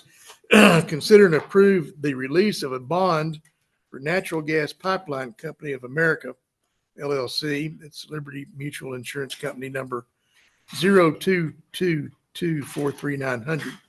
The bond covered specified roads in both Precinct 3 and Precinct 4. Natural gas pipeline crews caused damages on County Road 6422 in Precinct 4 and offered a repair payment of $38,502. Gerald, you got anything you want to add to that? No, Is that- I contacted David when this came up, and they had performed their inspections and found no damages. Yeah. We have a little different situation, and so we did have damages, and they have written us a check in the amount of $38,502, and it needs court approval to be able to deposit and Make a motion to approve. and then release the bond for that particular project. Okay, got a motion from Bruce, a second from David to approve the release of the bond. Any further discussion? Hearing none, call for vote. All in favor, say aye. Aye. Likewise, nays. Motion carries. Thank you, gentlemen. Number 924 from Mr. Poston, presentation on the purposes for and the legal and financial structure of Texas County Public Improvement Districts. Boy, this ought to be interesting. Matthew. I hope so.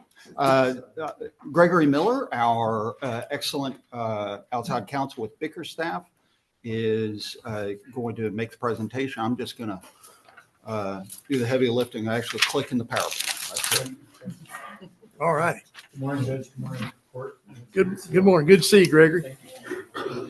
All right. So I just want to kind of say up front. Oh. Give me one sec. Which one are you on?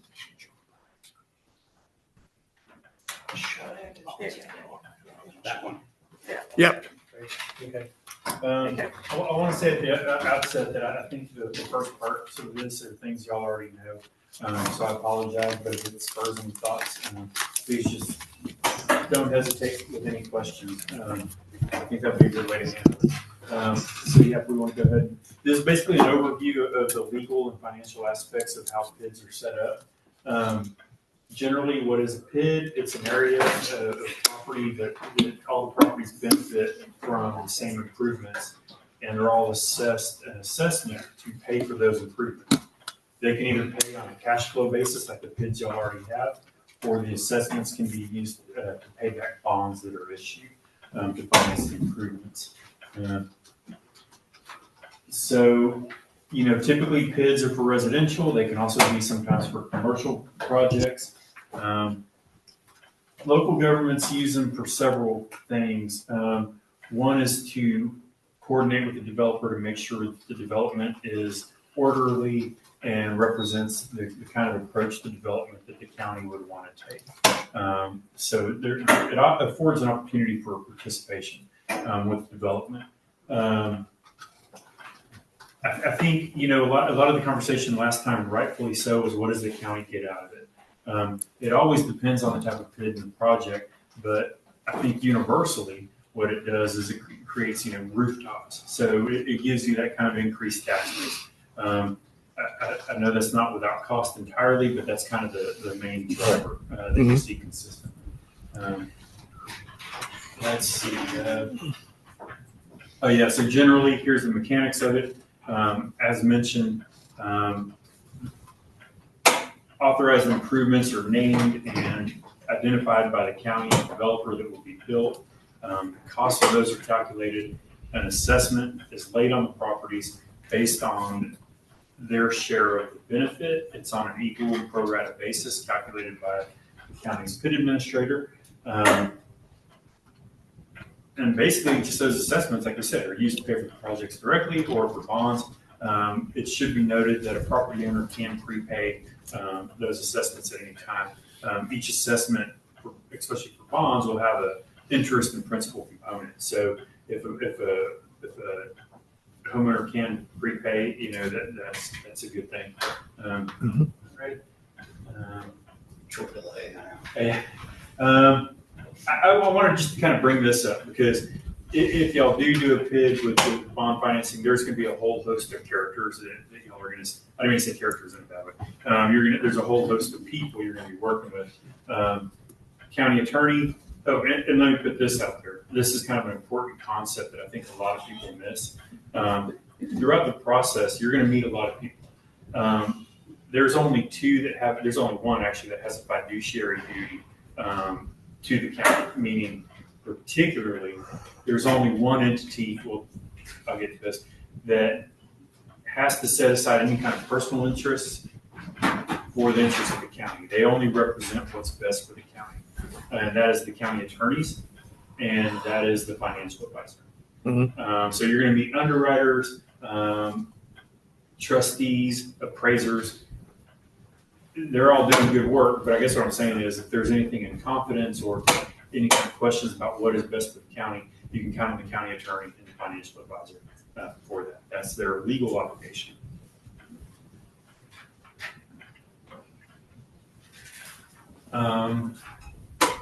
Let's see what's good about this one. Basically, I think one of the key things on this one, this slide in particular, is that the county's costs, and this kind of came up last time when we were talking about tax collection. In practice, and it should be emphasized that the county's costs are paid for out of the PID. So a portion of those assessments every year are set aside for the county's administration of the PID. This also goes from the very beginning, the setup, the design of the PID, the establishment of the PID, setting up the financing.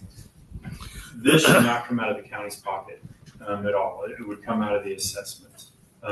One of the items, I think it's on the agenda for today, is a deposit agreement where the developer will fund, I believe it's $25,000 up front for the county's costs. If it gets to a certain level, it's replenished. And so the idea, of course, is that the county always has the funds on hand to pay for the setup. I think the other thing too is county attorney, of course, helps draft the development agreement, represents the county's interest in that, addresses any questions about land use regulations and so forth. Bond attorney helps with the county attorney to structure the development agreements and all the financing agreements. It gets the financing through the attorney general's office ultimately. Kind of a lot what you do on the COs. Yeah. All right. Yeah, it's coming. Okay. I mentioned the PID administrator. This is another person who works for the county. They help the county figure out how much the assessments are, map out where the improvements go, and what the benefit is. And they'll also monitor PID over time and help with make sure the assessments are being collected properly. And every year there's going to be an update to the assessment, and they'll do the mechanics of that. Okay. Is that another position we're reimbursed for? Yes, sir. Yes, sir. And they're with the county from the very beginning of the stage. So. But they're third party. Yep. That just work on our behalf. Yes, sir. That's correct. Yep. The fiduciary duty is not the same, but they do represent the county for all that. So, sorry, if we go back one more. What the heck? Sorry, I think I'm hitting down when I need to go left. Go back. There we go.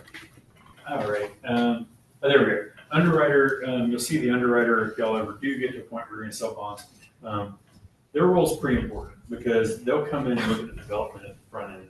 Their job is to sell the bonds to the market. They know a lot about these. They know what the market wants to see in terms of security and what kind of what the credit looks like, so to speak. So they will kind of help input as appropriate, to say, this development was good, or have you considered this aspect of the findings and so forth. So their input is critical, but again, they're not fiduciaries.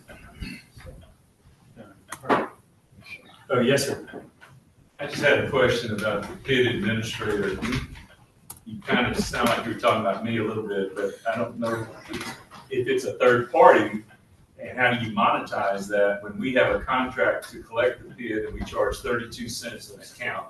That's something that the county has for collection and assessment of a PID. Is that something in addition to that? Yes, sir. That's exactly right. It's kind of I don't know the better way to say it, but kind of like an overlay. Like, one, they're making sure the right amount of assessments are being charged. Two, they're also keeping track of those coming in every year. So, because there's an obligation to report to the market and to the county how much of those assessments are actually being collected, if there's any defaults or so forth. So they're kind of doing the same monitoring as you would do. It's kind of duplicative, but they also have additional reporting requirements. Because we depend on the Central Appraisal District to give us the assessment and the valuation, and then we have a collection report that we turn over, but it sounds like that's running parallel with this. And maybe even a little, you make a good, I think the way you said it made me realize, the PID administrator is actually kind of at the front end of that, because they're going to determine the assessments and give that to the collector. So to the county, so they know how much you're supposed to collect. If that makes sense. So they're at the front end determining what that assessment is. Yeah, I'm just wondering, are they going to prepare all this and turn it over to us? Because in the past, that's kind of been the role that we've taken. Because the county wants to know before we pay this, and it's confusing with the TERS, but this is basically, we know on the front end, the entity gives us, because we're collecting one right now, and they send us a program. This is what we collect. These are the accounts, and we put it on the bill, and then we collect it, and that's it. And then we turn the money over to them. That's kind of the nuts and bolts of it. I was just wondering where this administrator comes in that oversees, because that's something we do in place for that 32 cents Right. an account. Yeah, so they don't actually collect anything, but they do have to every year make sure that the assessments are applied correct. I think about it in terms of they're the ones who say this property owes this much, this property owes this much, and then they report that to the county, so the county then collects, knowing how much each property's paying. So the county, y'all don't determine. Y'all don't allot that. We get that from the Central Appraisal District. And the Central Appraisal District gets that from the PID administrator. Okay. Yeah. And the PID administrator only works on this PID. Mm-hmm. They don't work on all PIDs in the county or any other special districts, unless they're hired on those, but it's per PID. So that's a third party outside of the county. Yes, correct. That's correct. And they're paid from the assessments. So basically it comes out of the funds that they are paid. Okay. Correct. Correct. It's not county paying out of pocket for it. Okay, thanks for the clarification. Yeah, no, thanks for the question. I think that's the best way to kind of illustrate how it works. So, yeah. Mm-hmm. All right. Next slide. Okay. y'all, this is the steps of creation, and y'all are already kind of at the stage where, we're like the hearing.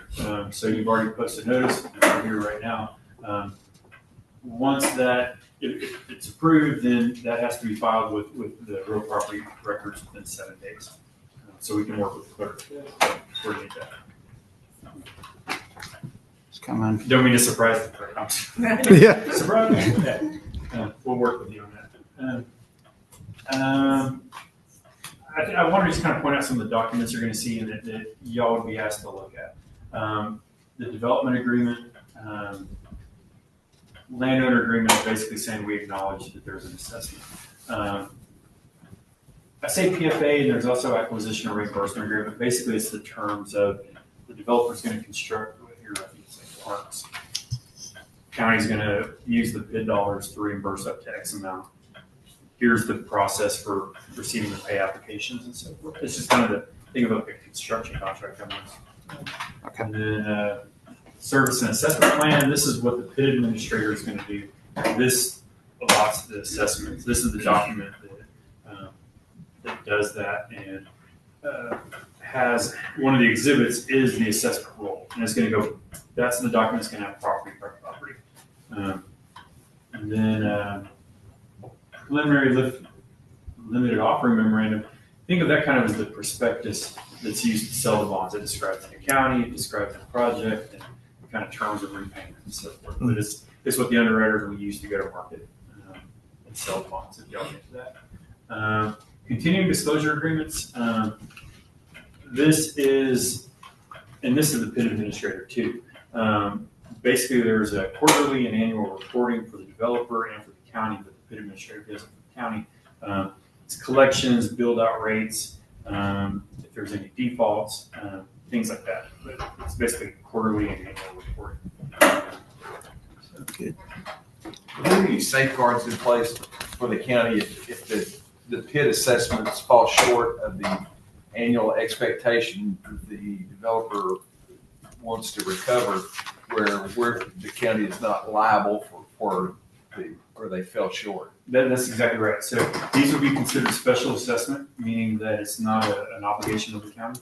It's payable solely from the revenues of the assessments. The kind of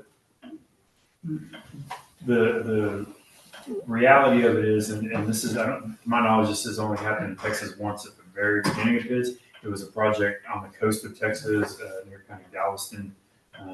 And there's like a hurricane that wiped it out beforehand. It was kind of like Imagine that. I'm not a developer, but it didn't seem like a good idea. That one they couldn't pay, and so what happens is because they're secured by the land, the assessment. So there would have to be a foreclosure if there is not a payment. But the county has never asked. The county actually legally can't pay that. Okay. Okay. Yeah. Excellent. And so that's one of the things too is, and this is just kind of a quick side note. These are unlike any other bonds because they are revenue based. They're not kind of mom and pop bonds, and so they're sold to what's called like accredited investors, folks that have a certain level of income and can buy the bonds in increments of $100,000 rather than like $5,000. Mm-hmm. So. As mentioned, there's going to be regular updates to the service and assessment plan with the levies and assessments. We already talked about continuing disclosure, and we can go there.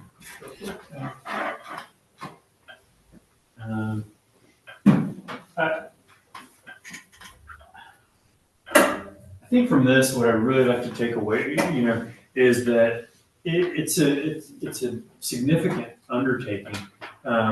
The county attorney, and then if y'all do this myself, would be doing like the weekly meetings and getting this in shape. But I do think y'all need to just make sure that your team is somebody you trust. And that's when the underwriter comes in, you'll want to kind of understand more about what the PID administrator is. But I just encourage y'all to get a complete feel for the project. And then the other thing I think that a lot of folks forget, and forgive me guys, a lot of times these are, y'all, the question was, what do y'all get out of it, right? So the PID was designed to finance development, And these guys are great to work with, by the way. I keep pointing to them like we're not, but anyway, yeah. It's the finance and development to get it going, to get the rooftops. But it's also a chance for y'all to look at projects and say, this is how we envision it. This is what the county wants. It's a carrot, it's an incentive for y'all, more just as much as anything else. So I do hope that, when you select your team, you're comfortable with them, but then you're also kind of thinking, let's look at the project and see where we can improve it and reflect what the county's all about. Rick, you got a question? 2 questions. Yes. The Texas State Controller requires reporting from the one who originated it. Is that a duty of the PID? The reporting to the state controller, because they track all these different, and I assume PIDs fall under that same. That's an interesting point. Is the PIDs like the 380 agreements? Yeah, I mean, I know on those, like if the city originates it, then they're responsible for it. And to date, the county has not originated any 380. So we're kind of off the hook as far as reporting, and the city's responsible. I was wondering the relationship on this PID. And the second point was, we have a standard agreement that Bickerstaff had us revised, and it's our assessment collection contract that we have with every entity that we collect for. To me, it has not addressed things like bonds and all this, so I'm thinking we may have to expand that to cover some of these things, because to my knowledge, we haven't ever done anything relating to a bond. Right. So I feel like it's in a different category than just our standard assessment and collection contract. So I would think we would need to address that in that agreement. And it may even be a different fee that we charge. Like I said, right now, we have a standard fee that we charge every entity that comes on board, and it's so much per account that we collect for. And it's just a nominal, whatever, 32 cents an account or something like that. Right. So again, I'm just trying to see if we need to look into that to see if that needs to be addressed. Because I would bring it before the court, asking them to approve it before we collect. In fact, we have one now, an entity in the Dayton area that we're going to start collecting for. We're going to use that same assessment for the government off bond or something. So it's just a question we may need to address. Yeah, I think that's exactly right. And I think that there's that agreement and there's the agreement with the administrator. And so I would encourage a revision of that, but then you also mentioned 32 cents. So maybe sit down with the administrator, see what really goes into this, and just make sure that that's a good amount to cover everything. That'd be entirely a really good idea. To the extent that there may be a 380 agreement, then that would need to be filed, but PIDs themselves, there's no filing. No, okay. That was just a clarification. Yeah, no, that's something that surprises people. So, yeah. Okay, thank you. That's a real good point.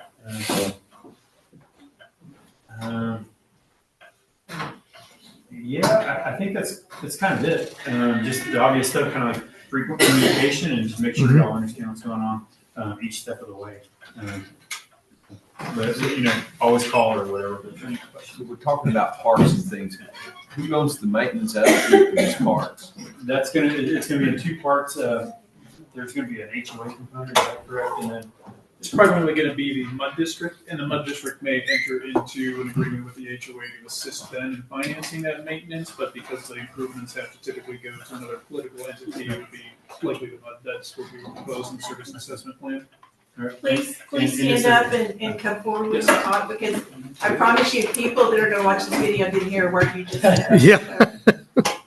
My name is Joel Cleveland with the Marvin Walker, with the developer as developer counsel for creation of this public improvement district, and our law firm also represents Liberty County Municipal Utility District number 13A, which overlaps with this bid overlap.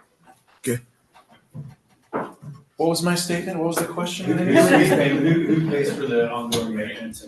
Yeah, so the ongoing maintenance, that's going to be this is a nice segue probably into our presentation that would directly answer that question. It would be Liberty County Bud number 13A, and they have agreements with the HOA, or will have agreement with the HOA that kind of supplements their maintenance costs, but ultimately they would be responsible for maintaining that and keeping it for the benefits of the residents looking great. Okay.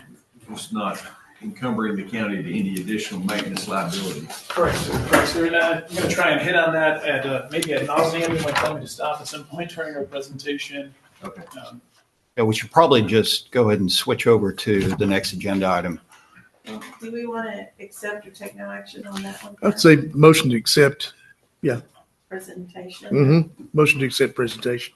I'll make that motion. Gerald, okay. Second. Bruce with a second. Any further discussion? Hearing none, call for vote. All in favor, say aye. Likewise, nays. That motion does carry. Thank you, gentlemen.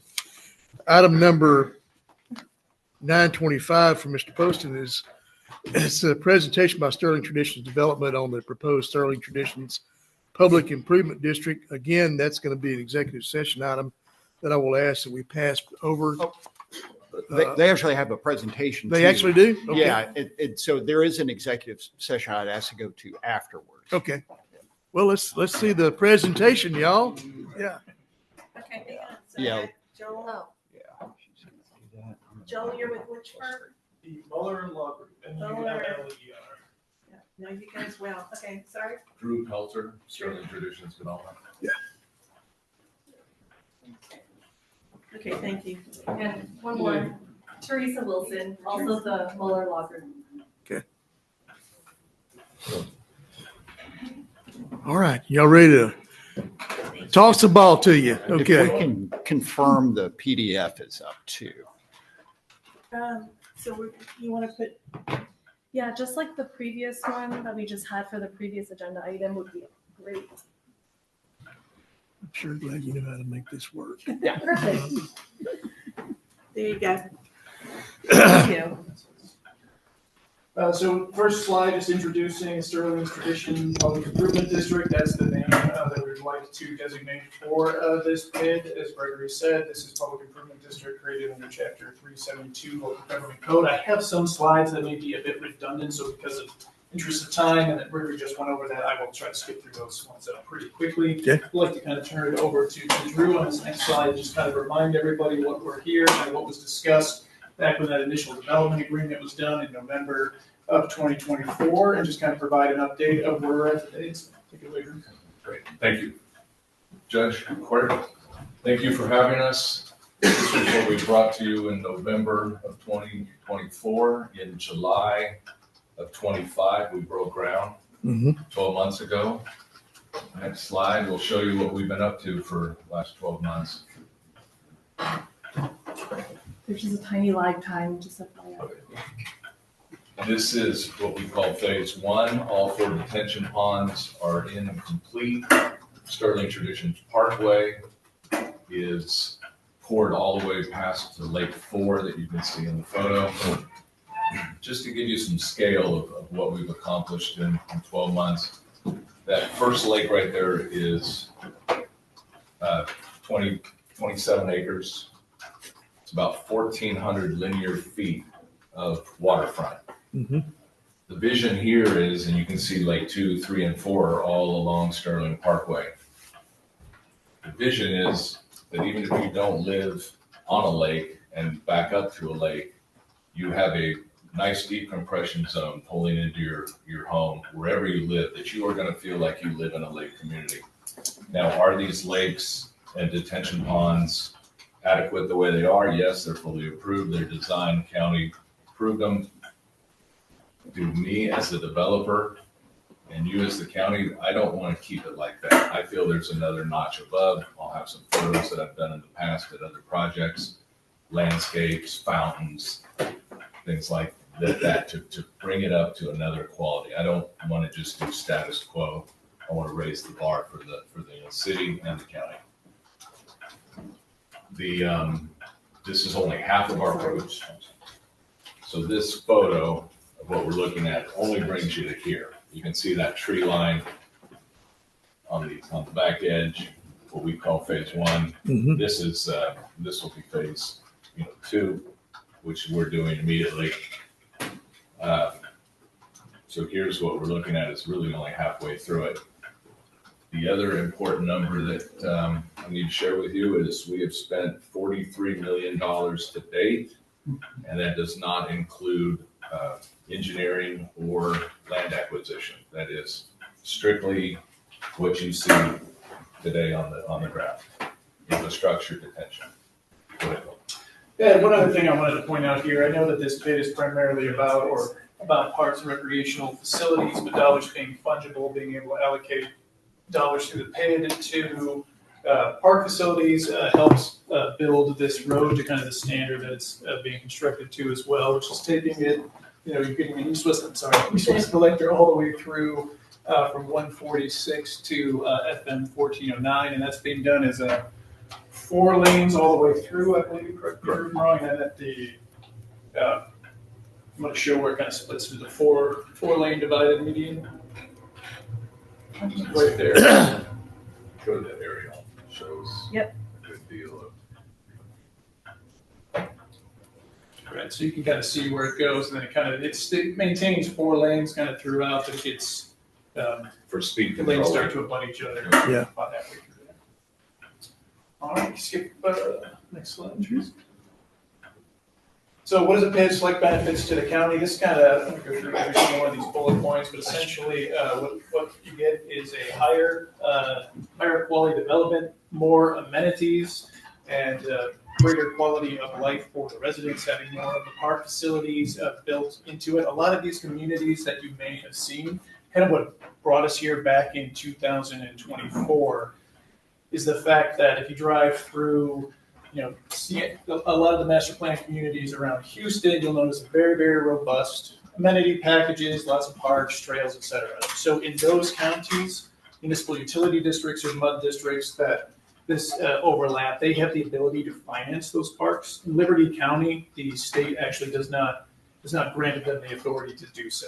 And so in order to kind of get the capital together and the public financing tools together to be able to amenitize this master plan development to that same standard, we approached the county about, would you be willing to create a PID, and that would sort of supplement or replace the fact that the MUD is unable to finance those park facilities. They can maintain them, like we've talked about, but they just cannot go and bond finance them initially. And so that is the primary benefit to the residents here, and we believe the county as well. It's a lot of parks. They're generally open to the public, where none currently, not many currently exist in this area.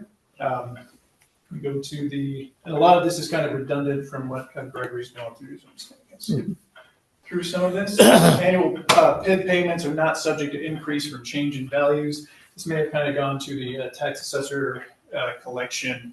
The PID is going to be kind of a fixed amount. There will be some updates in there for maintenance and collection costs to cover the cost of your PID administrator, but the principal and interest of the primary components of the PID assessment stay the same. So when someone's buying this home, they essentially know what that PID rate is going to be throughout the entire term of the PID, as opposed to property taxes. It changes every year. When your values change, lien runs with the property. I know Gregory hit on this one already. A PID can be prepaid, which is one of the reasons you need to know what it is if you're going to be able to prepay it. So somebody could come and pay all of that PID assessment off, in which case the lien would be released on their specific property. I don't know a ton of people who do that, but technically you can prepay your PID assessment.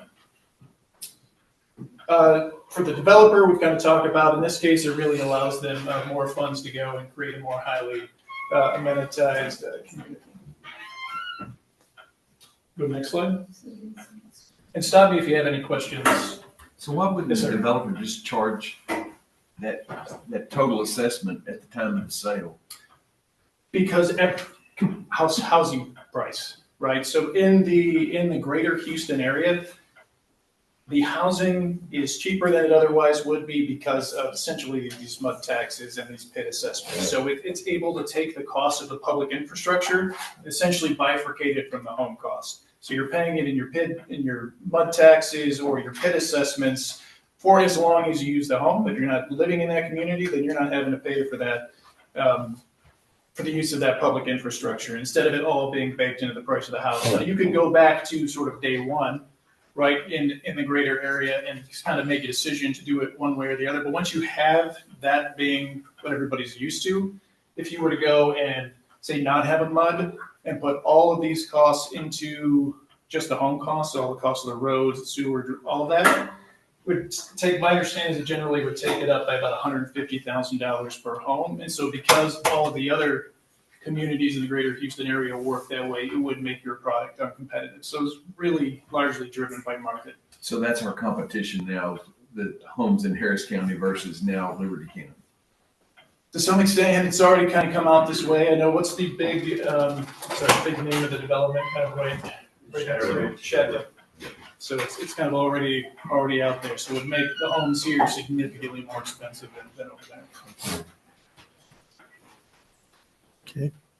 Just again, this just introduces the players. Sterling Traditions Development Company. The size, 475 acres, is the boundary, proposed boundary of the actual PID, and that is coterminous, or it overlaps the MUD district. Again, you see that Liberty County 13A. We kind of talked about the development agreement from November 12th. Next slide, please. So I don't want to spend a lot of time on this, but this is basically just a reminder. We're kind of executing the development agreement from back in 2024, which is what brings us here today. We've kind of talked about moving forward with creating the PID, et cetera, in that document. Next slide.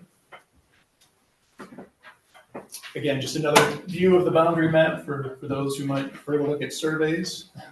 Some engineers in the room.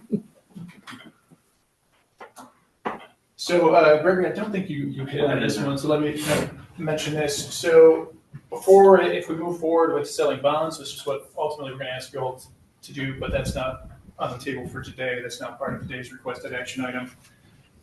We would have to have a minimum lien value to lien ratio, meaning the actual appraised value of the property that's partially improved in the district, or that phase of the district for which the bonds would be sold, would need to be at least 2 times the par amount of the bonds being issued. 2 to 1 to 3 to 1 are pretty common in the PID industry, as you've seen from the views of kind of what's already being constructed. Wouldn't anticipate any issue with the lien to value ratio. The developers going, as quick as possible out there at this point. PID bond characteristics: tax exempt, non-rated, again, not backed by the full faith and credit or liability of the general coffers of the county, solely backed by the assessments, solely payable or secured by the assessments, and the actual underlying lien on the property that Gregory had mentioned in the very unlikely case of default. Next slide, please. Here's just kind of a comparison of River Ranch to Sterling Traditions. If you wanted to see kind of how the PID assessment is baked into the tax rate, essentially what the financial advisor does is they take what the annual assessment would be on and they're estimating, an average sales price on the home to come up with a tax rate equivalent of about 25 cents. And it's ultimately this, kind of that the developer is looking at, and that's going into a financial advisor, but that's going into ultimately the amount of bonds that the PID would be able to service, meaning pay the debt service on. For marketing reasons, they don't want that PID assessment to be too high. For the reasons we've all talked about, they've got to go market these homes with this overlying information. The home buyers need to have all this information when they're making a buying decision, and we'll get more into that in a second. And so that ultimately is kind of a limit on the bonding capacity of the PID. Any questions on any of this? Next slide, please. So this is just wanted to show kind of a value, another way of showing the value to not just the county, but also the school district and drainage district, based on the full build-out value or estimated build-out value of the district at $540 million. You would see the annual estimated tax tax revenues that go to the ISD, the drainage district, and then the county, about 2.6 million a year. And again, I want to reiterate that none of the costs of the PID or its administration or tax collection costs come out of that $2.6 million of county tax revenue. It's all separately accounted for through the PID dollars. All right, next slide. Okay.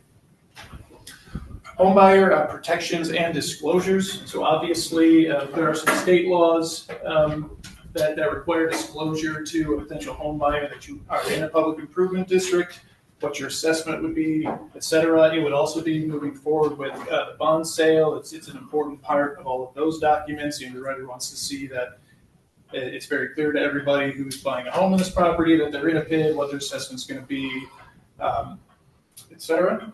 And so right now you actually have the sole entity that would be paying the assessment initially, the landowner petitioning, saying, hey, please, levy an assessment on my land to pay for all of these improvements, and that gets recorded in the real property records of the county and runs with the land. So that's another disclosure avenue as well. Next slide, please. Great. So some pretty pictures. You can stop hearing me talk. These are just illustrative of the types of projects, kind of trying to give you a gist of the quality of the projects that will go in. Obviously, the final plans are continuing to evolve as development evolves, but wanted to show you some representative photos. Drew, do you want to hit on any of these? So what's important on these are what my mentor taught me with tours and PID that we've done in the past. Is I go back to the detention of the lakes. Look at slide number 3, which is the detention pond with the channelization down at the bottom. Mm-hmm. Correct. Perfectly functional, perfectly approvable, but is that really what you want to live next door to? What we did is slide number 4, fully landscaped fountains. They do exactly the same function. It's just which one would you want in your neighborhood. What the PIDs do is it gives you that insurance policy to bring the bar up even higher. Splash pads down on 5 and 6, those are outside the gates. They don't require a lifeguard. They're, moms can bring their, strollers down. It's all ground floor, squishy pad, motion activated with a hand, and it's can be enjoyed Houston 9-10 months of the year. No lifeguards, no standing water. Tot lots, we have spaces. I'd love to put these tot lots in. We have dedicated space for 2 of them, maybe 3, that are again. This is one I've actually built. The 3 slides on the slides 4, 5, 6, 7 are all my old projects. You would drive through any of these today, and they are inundated with moms and children through the day, capitalizing on the amenities of the project. Again, we have a rec center. This is just bringing the bar one step higher. I'd like to have that bottom right picture as well. So we're kind of talking about Sterling's Parkway? Sterling Parkway, your east-west collector. So that's kind of an idea of what it would look like while you're driving down. You have the divided 4-lane, but you will have kind of these dedicated reserves that would be dedicated to the mud, almost linear parks. Kind of think of them along the side, sidewalks, trees, maybe benches, etc. And then you would have, in a certain area, you would have the fencing as well. Drew, you had more details on the fencing if you wanted to share. Yes. So, Commissioner Clark, I think you and I are on exactly the same page. I want to update, upgrade. I don't want to have it be brought in months from now, years from now, with a maintenance issue because I put in an inferior product. Mm-hmm. All of y'all are familiar with, and you probably don't have to think too hard, driving by a cedar fence that gets put in. It looks phenomenal in the beginning.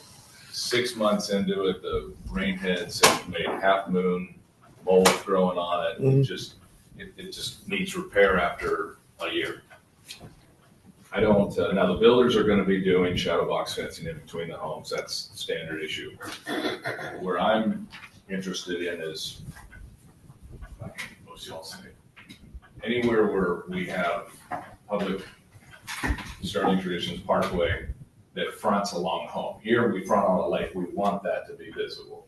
But when you get down, on this side of the north side of the Sterling Parkway, these are all homes. I want to do composite materials, whether it's yet to be determined, but it's just not going to be wood that just deteriorates. It's going to be a composite of some type, which is shown in picture number 8. Shows a brick thin wall. I haven't decided on what the material will be, but it will be a composite that has a 20-year lifespan. That's good for the maintenance. The other, you brought up maintenance. In all reality, who maintains these is there will be a relationship between the MUD and the HOA. I'm the HOA in the beginning. When there's no homes, it's my checkbook is the HOA. And I have a marketing window that I demand on how my vision is to sell these homes. So if we want something maintained or a certain look, it's going to be us doing it. And typically, whether it's a drainage district that I've worked with in the past or other entities, municipality entities, their vision of adequate and my vision of adequate are two different animals, especially when I'm trying to sell. My builders are trying to sell homes. Mhm. So I'm going to be the watchdog. I wanted to add, this is going back, on concrete pours on on Sterling Traditions, if it's 4 a.m, you'll come out and see me. If we don't pour anything. I have a lot of midnight photos at 4 a.m. with Cowboy Concrete supplying concrete. So it's just, my partner Clint and I, we don't let any squeak get away from the pig kind of thing. We are a thumb on kind of company. We're small, we're agile, and we believe on being on site. Next slide, please. More pictures. Anything you want to head this through? Just keep going. No, we do have plans for a dog park as well, a dog run, which will be nice. It'll be built up in the front phase. It won't be something that we get to 5 years from now. It's dedicated for first phase. Excellent. This is our grand monument that just to show you the scale of 25 feet to the tower, 10 feet to that front column. Those letters of Sterling Tradition are 24 inches. Our logo, the live oak wall, the lighting is as it's shown. It will be backlit. The letters will be backlit. That's massive inside, 43 feet across, 25 feet tall. That's big. We kind of already talked about this one, the MUD being the long-term entity that would maintain all of the pit improvements, again, at no continuing cost or obligation of the county. Again, we're going to hit this over and over, all the administrative costs paid by the pit.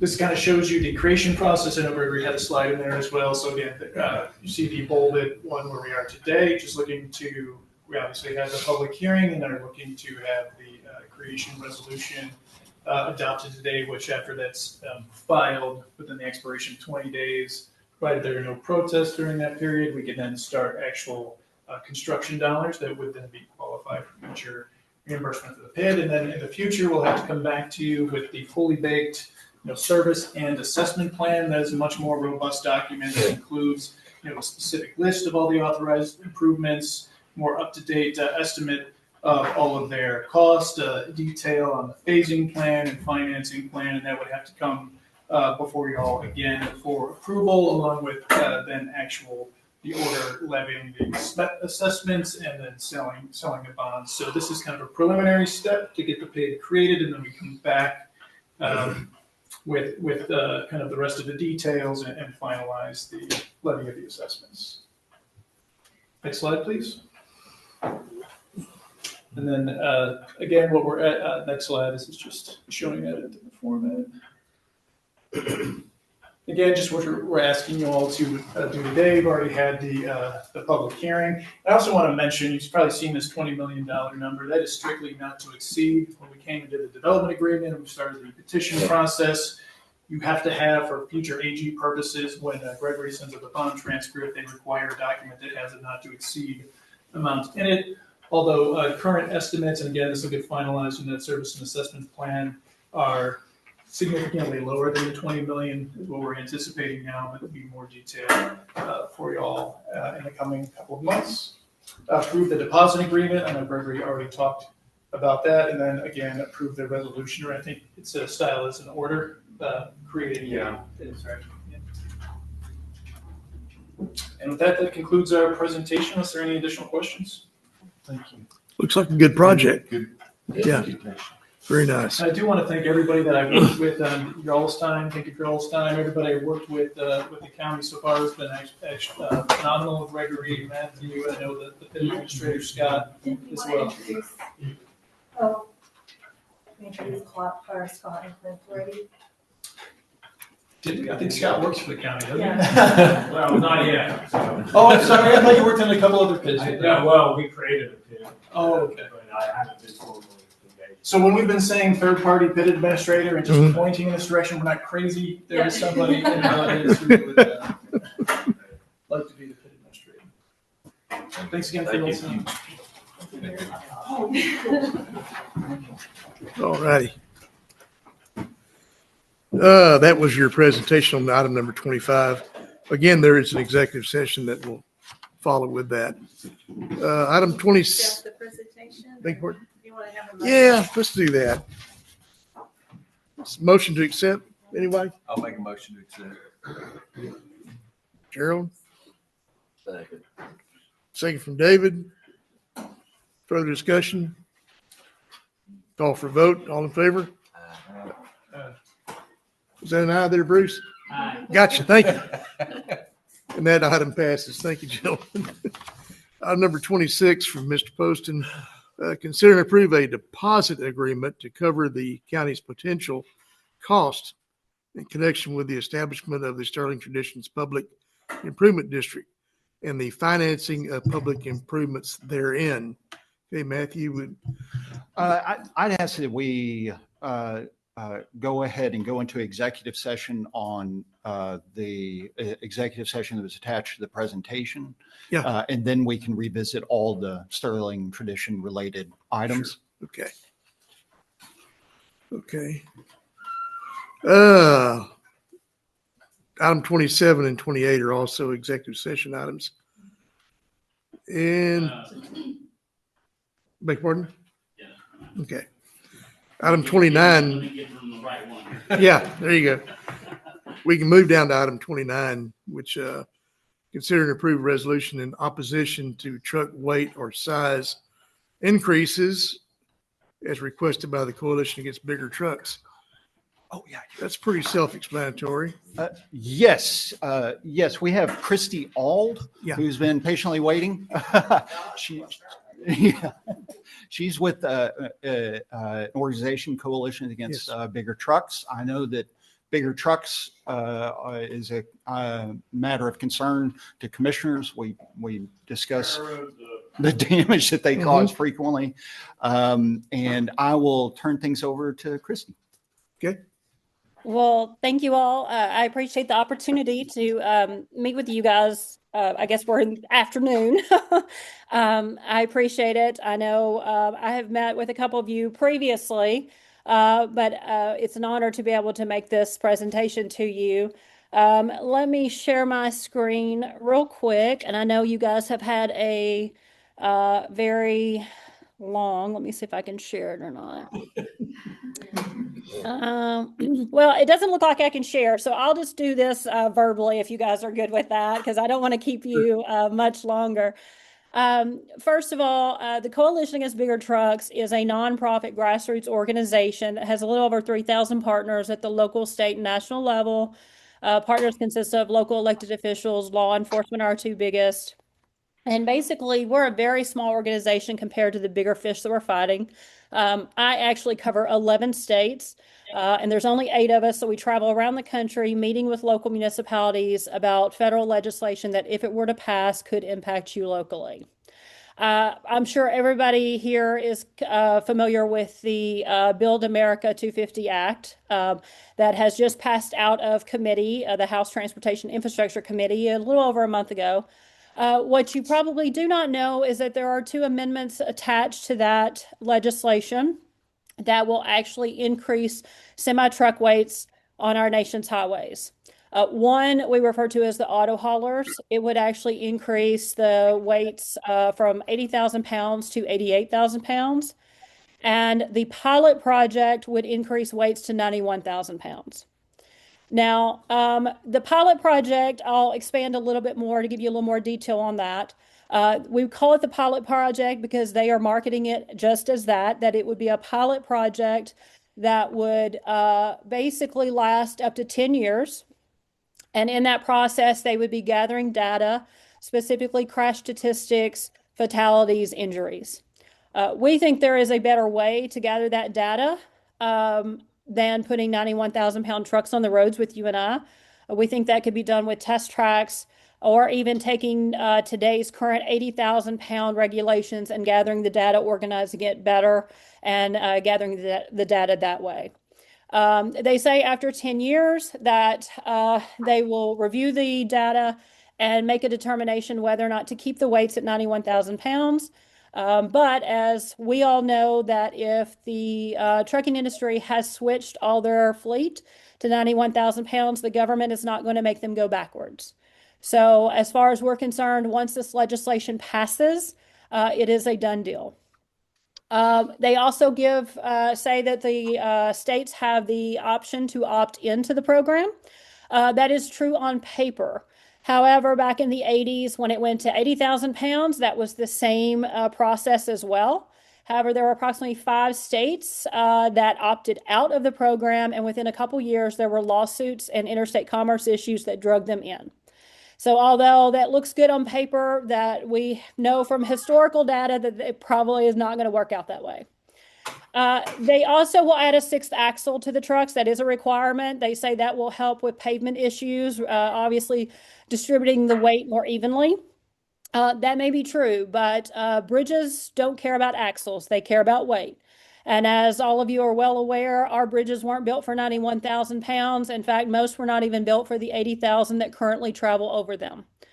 So for us, it is very concerning that this legislation could potentially impact communities like yours, because what we know is all legislation ever introduced pertaining to truck size and weight have all been unfunded mandates, which you are very accustomed to hearing. And so it will be left to the locals and the taxpayers to figure out how to pay for this. When we're talking this pilot project, the trucking industry actually on the whole issue of bigger, heavier trucks is split on the issue. But there is concern by some of our trucking partners about this particular pilot project because it does not require additional training on the part of the truck driver. So drivers who have only ever driven 80,000 pounds will learn to drive 91,000 pounds on the roads with you and I. I'm all for on-the-job training, but this has dangerous consequences. So very concerned about that as well. Now, for us, when it comes to this legislation, our goal is to make sure everyone is educated on it. Most people do not know about it until we walk in your office or get you on a Zoom. And so it is our goal to educate everybody. And for us, the issue with this legislation is both public safety and infrastructure. Public safety portion, the crash statistics are very concerning, especially in Texas. When I can basically narrow down how many crashes, fatalities, and injuries occur a day in a state, I'm very concerned. And that is the case for Texas. And on the infrastructure side, basically, I'm going to give you Liberty County statistics. We actually did a bridge study a few years ago, back in 2023. We updated it in 2025. And what we have found for Liberty County is that Currently, you guys have a total of all bridges, and this is every bridge, of 231, of which 118 or 51% of them are in fair poor condition. You have 166 local bridges, of which 99 or basically 60% are in fair poor condition. And at risk by that 91,000 pounds that I mentioned, you have 9. And the replacement cost is almost $2.7 million. So keep in mind that dollar amount is for bridges. That does not include any pavement or other infrastructure damage or curbs, signals, or signage, whatever may be the case. So our goal again is to basically meet with everyone, let you know what's going on. Like I said, I've met with some of you in the past, and so I'm familiar with the area. My husband is actually from Texas, so very familiar with the area. He actually grew up in Port Arthur, so right down the street. So for me, I'm aware of the issues you're having sat here this morning and afternoon listening to your presentations. I've heard about your road issues even further. So basically, again, our goal is to try to find as many people as possible who are concerned with this legislation, make these presentations, and ask them to reach out to their DC federal delegation about this issue, asking them to oppose this legislation. And that is basically the resolution that you guys have in front of you, basically asking that your state, I believe it was the governor of the state and federal delegation, oppose this legislation should it ever come across their desks. So with that, not wanting to pull any more time from you guys, I know y'all have still an executive session to go into, but is there any questions that I can answer? Because that's probably the best place for me to finish up. I'm saying no. No. Well, I either did really well or really bad. I'm not sure what that means. So. You did really well. You did really well. I think any kind of weight increase would be detrimental for everything we have in this county. But so, with that being said, what say the court? Consider and approve a resolution in opposition to the truck weight or size increases. I'm making a motion to approve. Okay. Motion from Bruce, second from Greg. Is there any further discussion? Hearing none, we'll call for vote. All in favor say aye. Likewise, nays, and that motion does carry. Now, we're going to consider going to executive session. There will be under 551.071, which is consultation with attorney, 551.0725 concerning contracts, and 551.087 concerning economic development. And there's numerous items that I would ask that we vote at this time to go into executive session. Make a motion to go into executive session. Motion from Bruce. Second from Greg. Well, I said second. Still got to vote. Okay. All right. All in favor say aye. Thank you. All right. This morning. Okay. 12:37.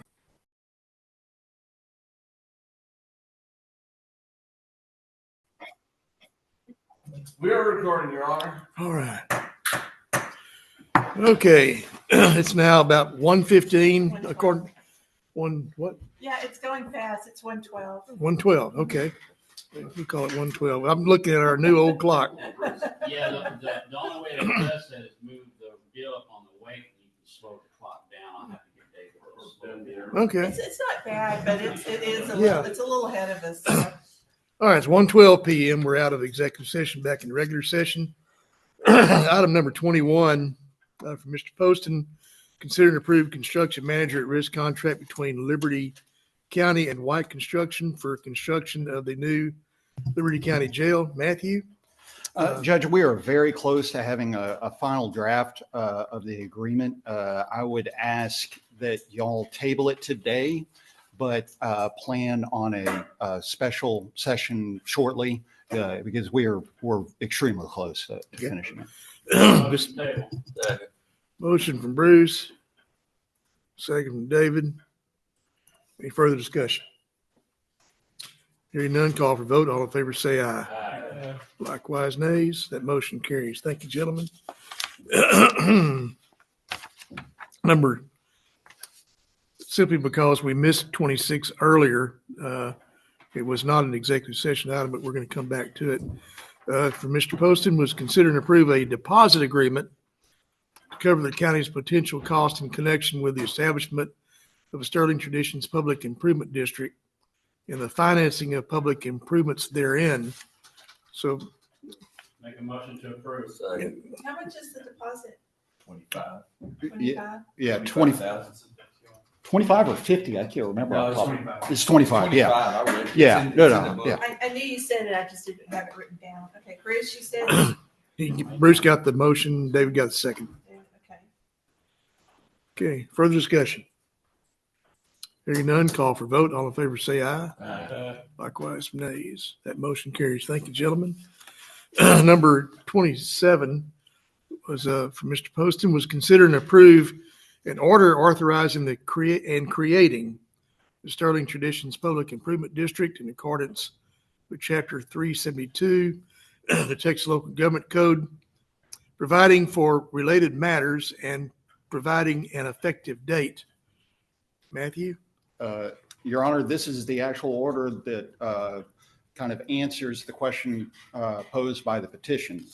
This actually creates the PID. PID. So, based on our prior development agreement with Sterling Traditions, I would recommend that y'all approve the creation. What's the effective date? Second. The effective date? Way ahead of me. Yeah. It's today, yeah. It's today, yeah. Today's date, okay. Okay, now who did it first? David got the motion. And then Bruce was second? Yeah. All right. Further discussion. That was just too fast for me. I'm going slower. No discussion. Call for a vote. All in favor, say aye. Likewise, nays. That motion carries. Thank you, gentlemen. Item number 28 from Mr. Poston, consider and approve publication and mailing of notice of a hearing to approve the placement of no through trucks signs along only those portions of county roads adjoining Holiday Zeta Elementary School, specifically County Road 2426, County Road 2427, and County Road 2428, and including only that portion of County Road 2427 west of County Road 2428. Motion to approve. Second. Motion from David, second from Bruce to approve. Any further discussion? Hearing none, call for vote. All in favor, say aye. Likewise, no. Second. I knew that was coming. Motion from Bruce, second from David to adjourn. Call for vote. All in favor? And it is 12. What, Lee? It's 117. 117.